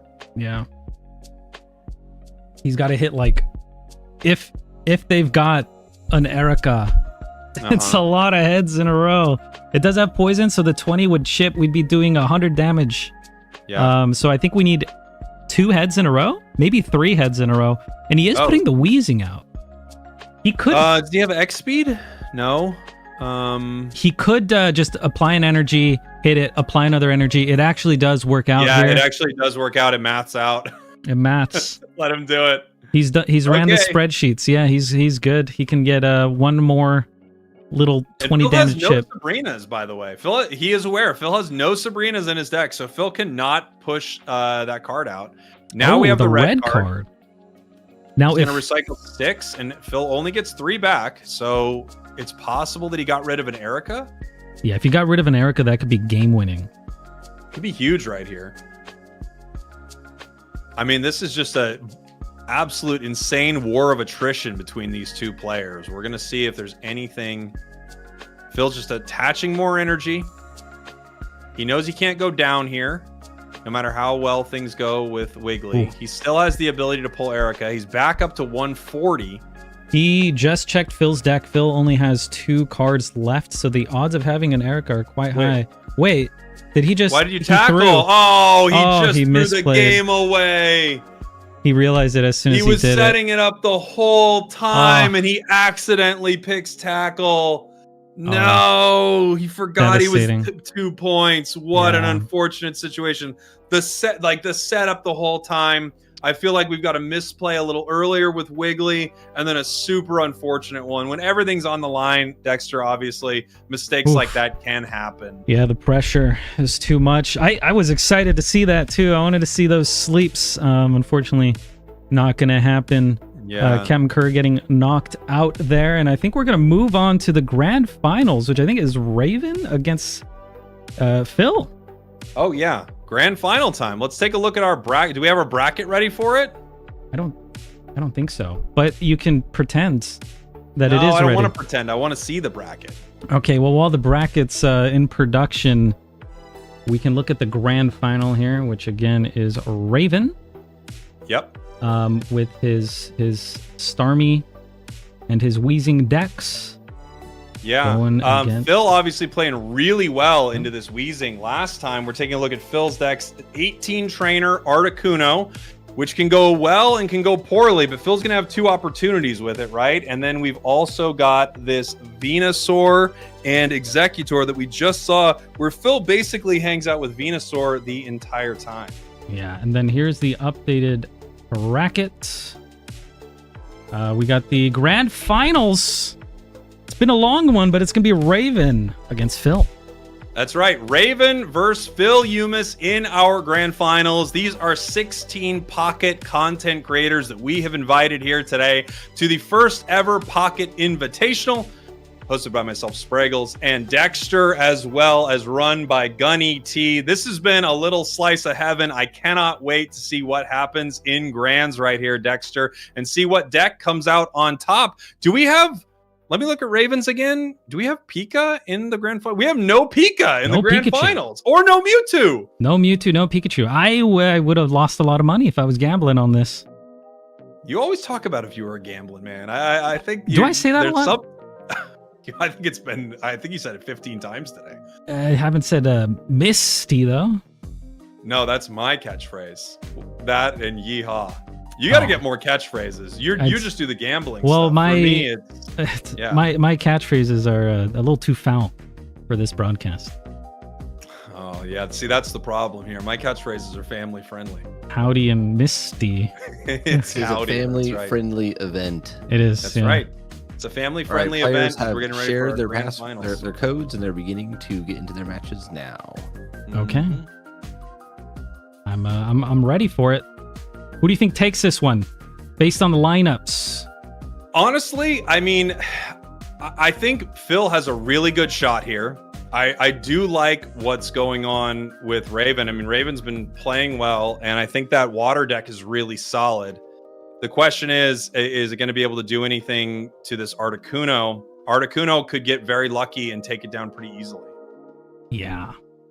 And then here's this. I don't know. Yeah, I think the main thing I liked about Raven's choices were he's good against Mewtwo. And that's just not a deck. I don't think the Arbok coughing wheezing deck is going to be enough to take down the Executor Venusaur. And then for Articuno 18T, I think Raven will get a win on that one. Yeah, I think it's definitely possible. You know, the really interesting thing about the format that we're watching here today is it's not single deck, where single deck Pikachu's been doing very well, but it's possible when you're bringing in 2 decks in this Conquest format, Pikachu is getting exposed a little bit for being, you know, great a lot of the time, but not amazing into every matchup. Yeah, it's also worth mentioning that we made the players choose decks of different types, so they weren't able to bring like 2 electric decks. That's did we not mention that? That's an important detail. Yeah, they can't overlap. Yeah, I was just too busy counting all the catchphrases we were doing. I guess I didn't mention that the players were not able to have the same 2 cards in 2 separate decks outside of trainers and outside of normal type Pokemon. Yeah. Here we are jumping into the grand finals with Raven. Raven taking a look at Articuno right here. It is Phil's turn first. A Misty right now can end this in 1. He red cards. Oof, that's a big red card. I think Raven's really smart play to bring in his weaker deck first. That way he kind of knows what he's up against. Oh, this is... Here we go. Oh, boy. Okay. Oof. Heads. Oof. Oh my God. No. No. All right. Well, turn 1. No, we it's have over. Articuno 18 trainer winning before we can even start talking about what's happening. Unbelievable. That's Pokemon Pocket for you, baby. That's gonna happen. Oh man. That is so rough. I've played a lot of games. That has not happened to me very often. That is so unfortunate. He didn't even have another benched Pokemon, so he just got wiped immediately. But I think it was probably inevitable. I think that was going to happen no matter what. But, oh, man. The amount of people saying outplayed in the chat is unreal right now. But it is true. That was a huge outplay by Phil. Yeah, that was well played. Love that 18 trainer deck. Yeah, I just absolutely love it. You know... It's funny because there's another reality where it doesn't work well at all. But we live in this reality right now. The reality where Misty just got 3 energy first turn. As I talked about before the game's release, Dexter, I really do think the only card I would want to see them do any type of balance to right away, and I know they're very hesitant to balance anything, is Misty. I think it's kind of super dumb. It feels bad. Again, I don't think it's like an S tier card, but it definitely feels bad to play against. And that's not good. That's not healthy. Here we go. Heading into game number 2. Phil can put this whole thing away right now. He is going to be playing his grass deck, and we'll see what deck he's going up against. It's going to be the water deck we just saw. Yeah. I think this is Raven's best shot at getting a win. He kind of needs to run away with the Starmie just blowout, I guess. Just shredding Execute. But he has Executor in hand already. So not looking too good. Yeah, this does not look good for Raven here. Phil's feeling pretty good. We have Misty on the other side. And honestly, I mean, if Misty's into Starmie EX, then this would just be a fun turnaround. But of course, that's the other thing that can happen with Misty. It doesn't always work out. It never works out for me. See, Phil now thinking as to whether or not he wants to play cards on his bench. Losing against a Misty, them getting 3 heads and then you getting 0 is just soul crushing, really.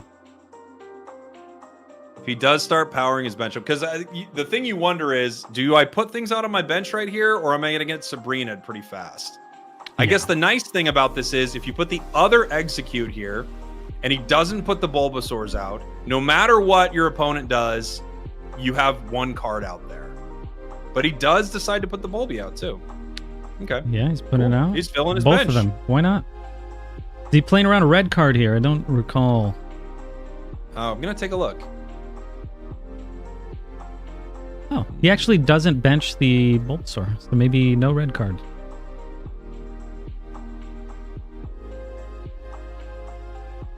Yeah, no red card on the side of Raven. If Raven doesn't bench another Pokemon, it's kind of over for him. It's fully over. There it is. Articuno hits the bench. Staryu as well. So he's getting set up here. He might have to sacrifice this. Decides the potion instead. I think it's a good potion. You know, if I agree. Executor comes out, hopefully they fail the coin flip. They just won 3 in a row, so maybe they don't get another one. Yeah. Ooh, the Erica. We got Erica here, which is interesting. Bulbasaur getting powered. Executor comes out. It's got 140 HP left, so it doesn't have to worry about a single Starmie hit. No. There he goes. No, Not it's a tails. flipping it there. Oof. Heads would have been huge right there. That would have been massive for Phil. We'll see if Raven pulls out the Starmie and pulls it back, or maybe gets a hit in. But already, Phil's off to a really strong start here. We're going to see how he wants to play this. Obviously, we can Starmie EX, right? But you're putting a low HP Starmie EX in that front slot. Maybe Golduck will win this one. Golduck's such a good card. I love Golduck. You're saying that with a straight face? I love Golduck. I think it's so fun. It costs 2 energy and does 70 damage. It's just a neat little boy. He is 2 and 70. It's good. It's good. But a stage 1, that's I don't know. It's rough. Why wouldn't he, if he applied Headache as well? Imagine. That'd be pretty good. That would be insanely good. Looks like there's no Starmie EX here, possibly, or Raven. Raven getting a little bit unlucky here. Could retreat into Articuno. Try to set up a play here. I actually don't play this Articuno card. I don't know what the attack does. Really? Okay, so you're a rich man over here. A lot of people don't have Articuno EX and they just run normal Articuno. It's paralyzes 60 damage and it paralyzes. Sorry. Which there's not a lot of cards that paralyze. I think My diamond shoes are really bothering me. I wasn't paying attention. Oh, I'm sure we'll see what it does. But yeah, I do have some money, I guess. I have some of the nice cards. Oh my god, you're wearing a bedazzled blazer. I didn't even realize this. How long has this thing been on? It's for the grand finals, you silly goose. Did you Of course I have a bedazzled blazer. I didn't get one. Where's mine? Well, I mailed it to you a week ago. I didn't check so my mail. You should have one. Oh no. Well, too late now. We got Executor. Gonna do 80 damage here because Phil never hits tails. All right, here we go. Phil with a big 80. He didn't get it last time, which would have given him, I mean, that would have been a crazy start for Phil. We have Staryu on 10. We have Articuno on 20. I wonder if he pulls back the Articuno and puts something else in, but he's kind of... Okay, all right. There's no way he fails 2 Misties. I don't know. I failed them all. Here's the flip. He needs way. One. He needs 1 right now if he's throwing this on Articuno.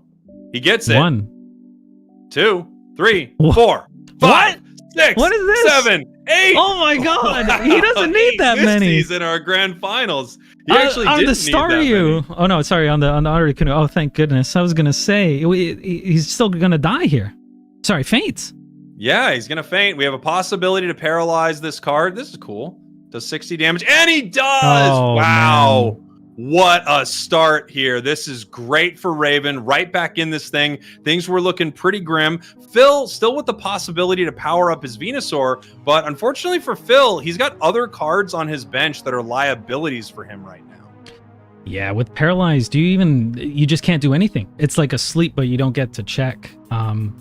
Yeah, that's right. You could play Erica here, heal the Executor, continue to power Venusaur. I think he has to. The problem that Phil is running into in this moment is Phil is getting dangerously close to having 2 points to the side of Raven, and Raven easily being able to Sabrina for the win. Yeah. I think Erica is the play for that reason. I feel like there's no reason to not. Yeah, Erica here. Yeah. Just buying time. It's pretty good. I don't remember. I don't think you can retreat a paralyzed Pokemon. No. I guess maybe you could Koga if it happened to hit a Weezing or Muck. Yeah. Yeah, Muck. I'm trying to think if there's any other cards that would give you that option. I think Phil probably evolves Venu here.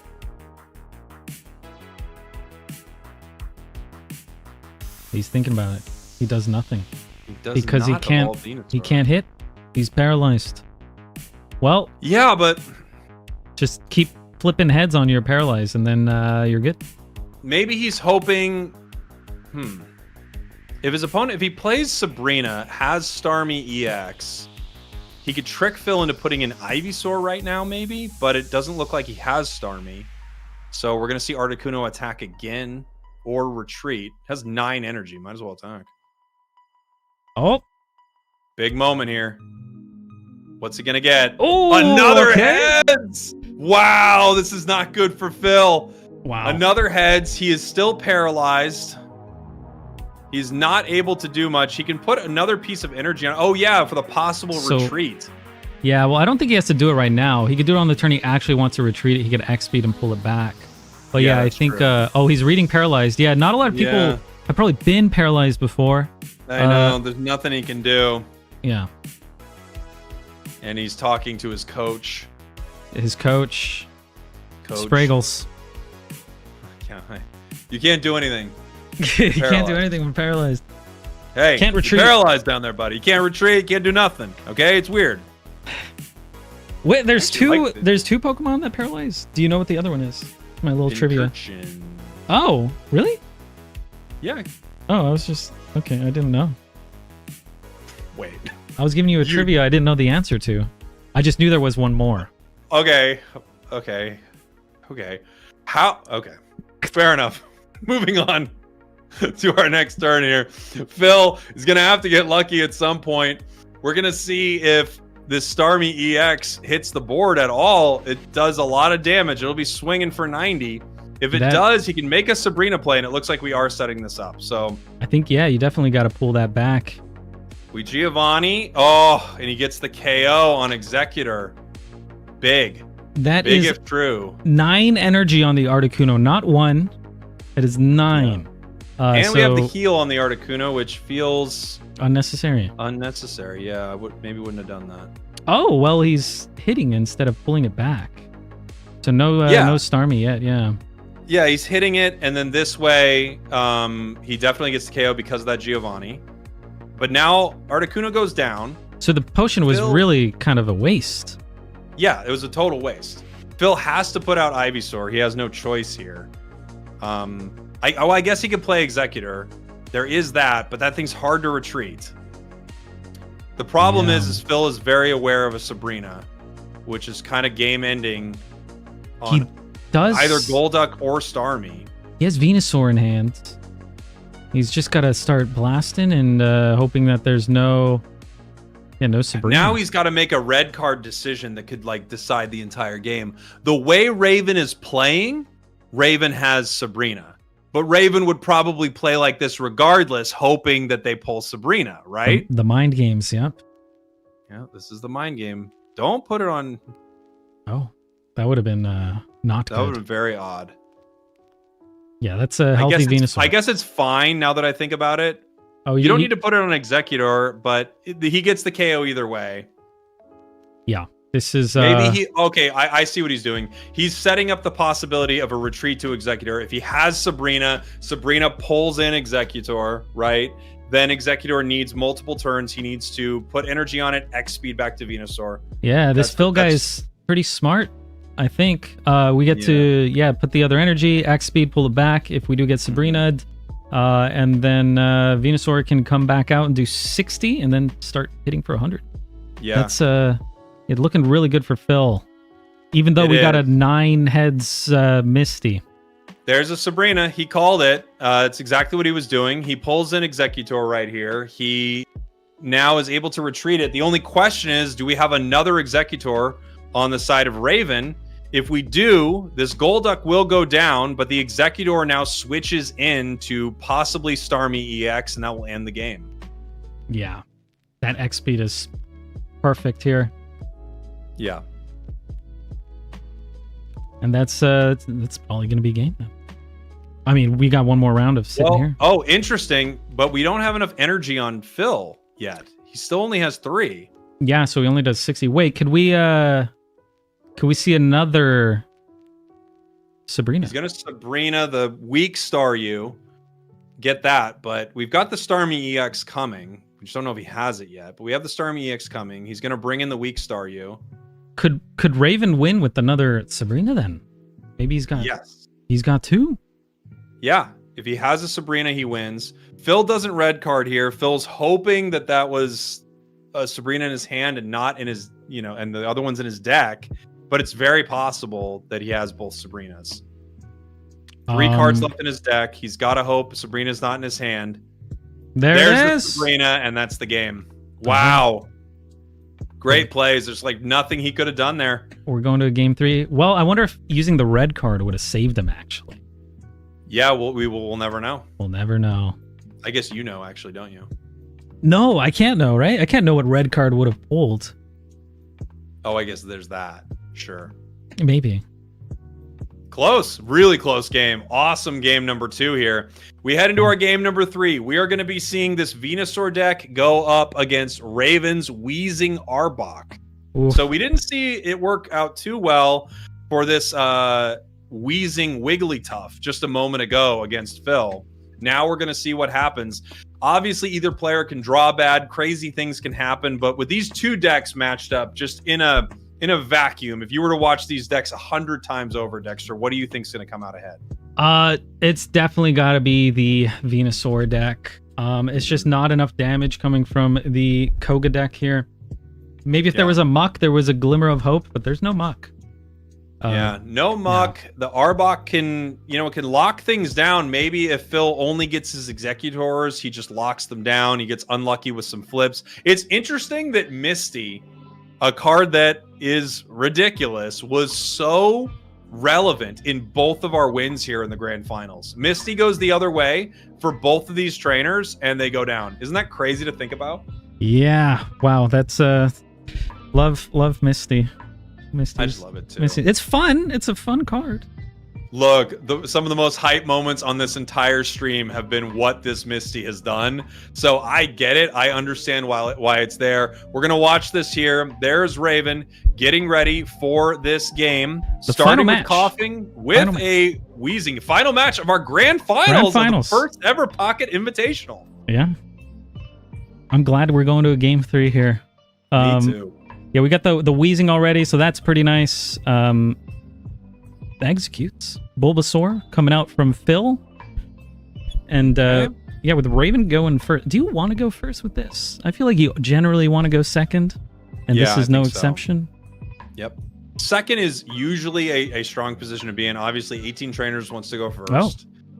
Oh. There are a few cards that do well going first, but yeah, a lot of cards want to go second. Yeah, really nice that he drew the Ekans here and not the other coughing.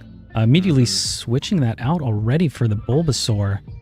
He knows he doesn't have much power and he's got to get online immediately.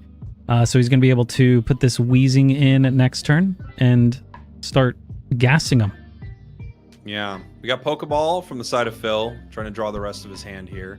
The nice thing about that early Sabrina for Phil is he can more reliably, lay out his bench here. He knows that there are going to be less opportunities for things to switch in as the match goes on. Sabrina being such an important card that last game, it was the game-winning card for Raven. We have a possibility of Phil deciding to retreat Bulbasaur. We don't know if he has X speed in his hand right now. If he does, he could retreat Venusaur for free, essentially, put in Execute. If he has Executor, he could start off right away doing some damage here. I think basically if he has Executor, he's kind of just going to run away with the game. So hopefully for Raven, that's not the case.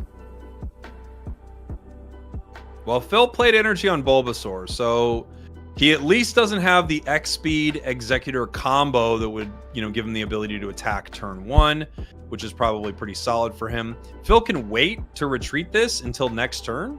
It would also cleanse a poison that could be coming from Raven, probably will be coming from Raven, but he does go with the retreat. I wonder what the thought process there is of retreating this turn as opposed to next. Maybe just using the Executor evolution to cleanse the poison either way. Yeah, that's gotta be it. I mean, it saves 10 health, which could add up in the long run. Mm-hmm. But yeah, we're gonna do 40 damage here. If he doesn't have Executor...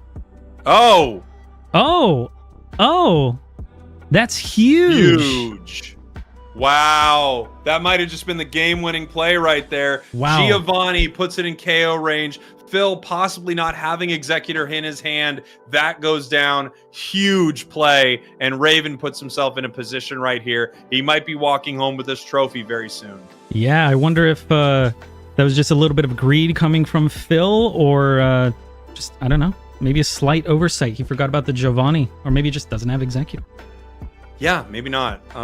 If he doesn't have Executor, I wonder if the play is to switch it in at all. He had to spend energy for Bulbasaur. I guess he's planning on powering up to Ivysaur right here, possibly. Arbok's going to get set up here in 1 second. I mean, Raven is in such a good spot right now after this play. There's a second egg, so he could still switch that out for Executor, but now Raven only needs to kill one EX, or sorry, knock out one EX Pokemon, and he could win. Thank you. I'm getting it. I'm getting the hang of it. You're doing great. I think there's a possibility that we could see the non-EX version of Executor drop here for Phil. If it does, this gives him time to set up and not have to worry about that Pokemon going down as much. We're going to see. Phil now having to pay to switch here. He does not have his X speed yet. Yeah, and energy is it's very precious to that deck. You want to get your Venusaur online, so burning one energy is kind of a win for Raven. And we have the opportunity to Koga next turn. Obviously, it's not going to help him much this turn. Arbok can't attack yet. Professor's two Kogas. Okay, kind of some bad draws there, but we do have Gas Leak doing a total of 40 here. I'm assuming there's an Executor from Phil, so I think he needs one. He needs Executor and he needs an Erica here, basically. He either needs Executor, EX, and an Erica, or he needs the non-EX Executor and continue to power up that Ivysaur on the bench. Yeah. Oh, there it is. That looks like what he's doing here. He may continue to attack. He may put the energy on it, but this is going to really slow down that Venusaur getting online. So we're going to see how Phil wants to play this. Yeah, I wonder if you just start putting energy on the Ivysaur and kind of ignoring the Executor. I think you maybe have to. And the only reason I say that is we know that this is just going to Koga out, right?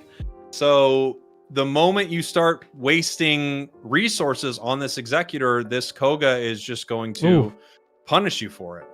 Yeah, the 30 damage is not really going to add up that much. Yeah. All right, Raven getting more draw, which is probably one of the best top decks he could get there.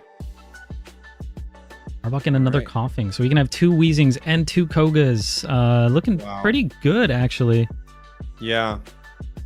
He can Koga right here after he poisons if he wants. He could just wait another turn, though. It's not going to go down. Yeah, just getting the tackle in here, I think. I don't know. Maybe you probably do just want to use the Kogas to bounce back and get some unexpected damage in. Because if you're playing the long con, you're just going to lose to Erica Venusaur. I wonder if he stomps here. Well, he's gotta. He's sacrificing Executor. He needs 3 more turns before Venusaur is really online. Yeah, this is pretty rough.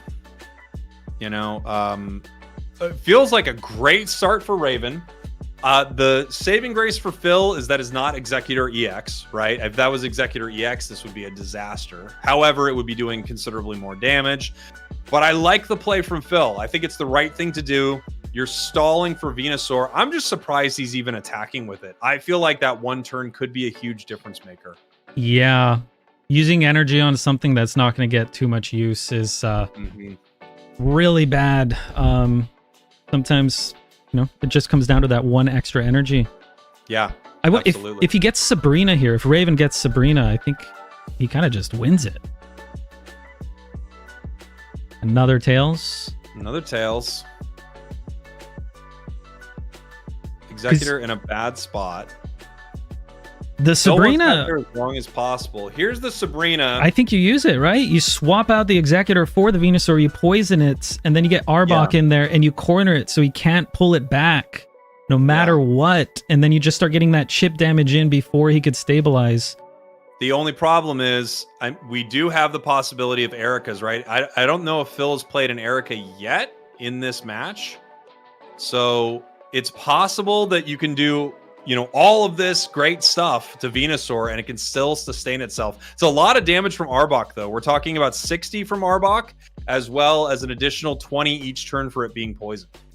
Yeah, wow, he's doing it. He's making it happen. I mean, I must say my phrase. If I was a gambling man, I think I would have lost this one, because this deck should not be able to out-damage a Venusaur. Well, yeehaw, my friend. You simply don't Misty with these catchphrases out here, as we have a beautiful poison. Here comes the tackle. He's actually going to keep wheezing in. It's not like it's going to go down next turn. He can continue to put damage on this Venusaur. It's going to be a long time before Venu gets online. Phil is going to have to make some decisions here, but a lot of his decision is going to be made for him. It's just what's in his hand. He's already lost 1 point. He has to power up this Venusaur. He can't get Sabrina again to this Executor, and he wouldn't want it back out anyway. I think the only problem, or the only possible mistake, the thing Phil could look back on in this game right here, is not putting that extra energy on Venusaur. It might be the difference maker. Yeah, I don't know. I think Raven also misplayed here by not pulling back the wheezing, unless I'm missing something. That additional 30 damage and cornering the Venusaur, like, I feel like that could really add up. Just getting that damage in before Venusaur just one-shots him in 2 turns. Mm-hmm. That's true, because it is a one-shot, right? We have Giant Bloom does 100 damage. The Weezings won't go down in 1, but the Arbok does. So it puts Arbok in a scarier position. Here is the Erica. He's going to heal for 40. He could have had the opportunity to hold it, but he decided to use it now. So there's 10 HP that he won't be able to get back. Yeah, I think that's fine. But yeah, he could have been a little bit more greedy with that. Maybe playing around a red card or something.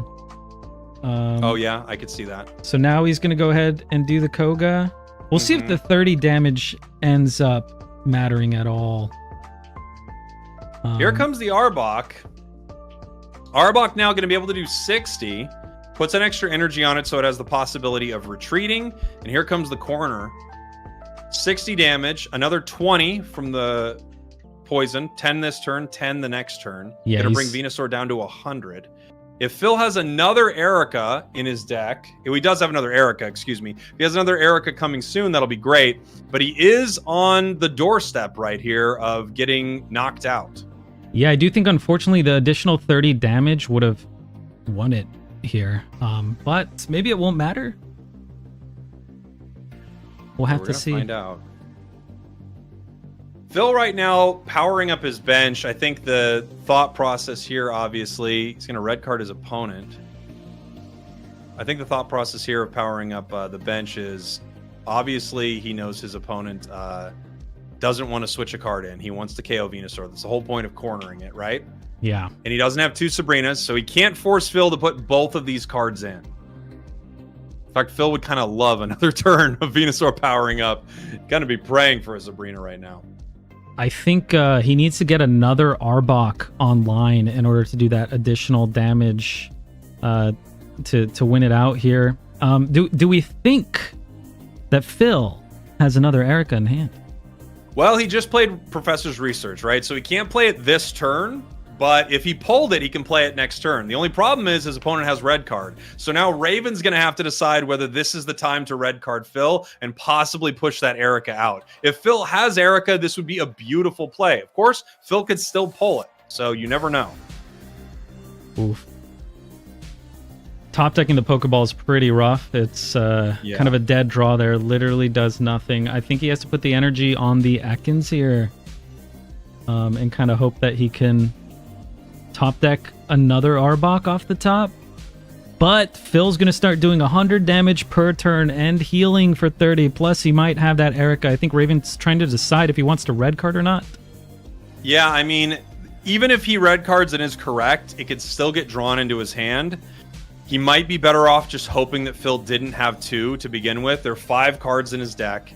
Here comes the next corner. This is going to put Phil very low on HP, but like you said, Phil is going to be able to heal with Giant Bloom here. Going to give him another 30 HP once he attacks. Yeah, if he had Koga that previous turn, he would have won right then and there. There's the Erica, and that's almost over for Raven. Gonna bring him up to 80 HP, plus the healing from Giant Bloom. I think, yeah, just a really unfortunate moment here. for Raven. Now Raven actually might be looking to possibly Sabrina and buy himself some time, but it's going to be tough to stop this Venusaur at this point. 110 HP, and now we're going to see what Raven wants to bring in, probably the Wheezing. Yeah, the Wheezing is going to be able to kind of chip a little damage. We're kind of doing 50 per turn, considering, or taking the poison into consideration. But I don't know if it's enough. He kind of needed to, I guess he just needs to bank on top decking the Arbok next turn. I don't know how many cards are left in his deck. He still has one, I think he might, unless I read that wrong, he still has one more Professor's Research. Wheezing can tank one hit, and then he's got to Koga it out. So it comes down to this top deck. Yeah, it could be huge. Phil could retreat here, buy himself some time, attack with something else, retreat into the other possible Venusaur. And he does have that option available right now.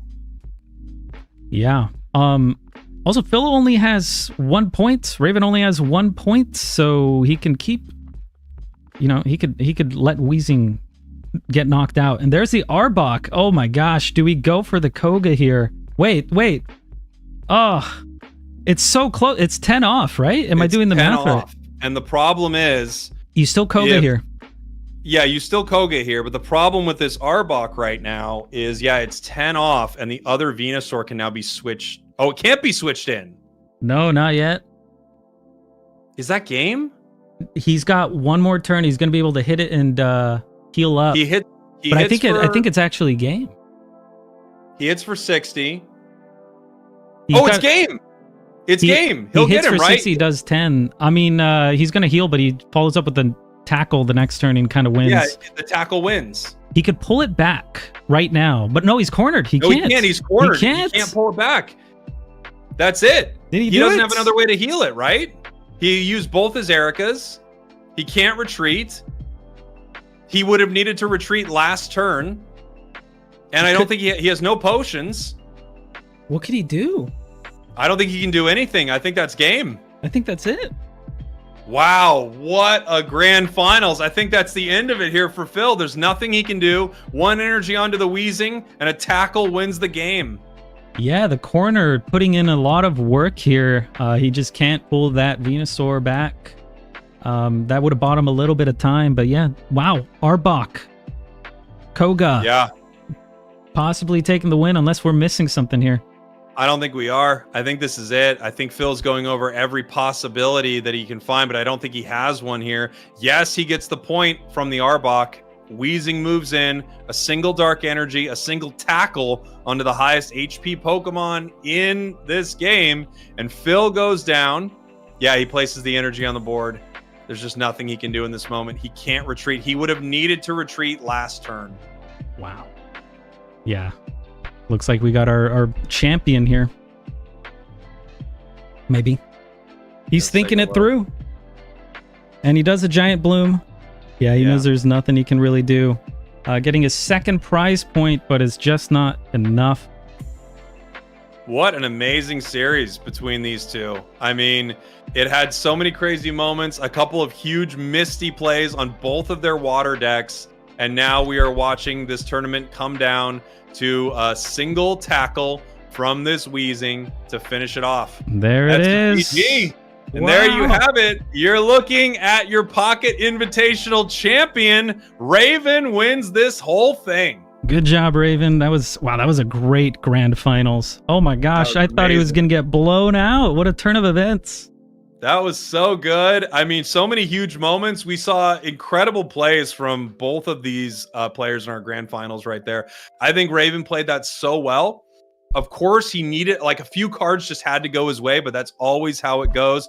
Phil had a moment where he could have retreated. He had a moment where he could have put the energy on Venusaur earlier, and he just didn't. And I think, unfortunately for him, that is what cost him the game and gave Raven the title of Pocket Invitational champion. Yeah, wow. Congrats to Raven. Thank you to all the contestants for participating.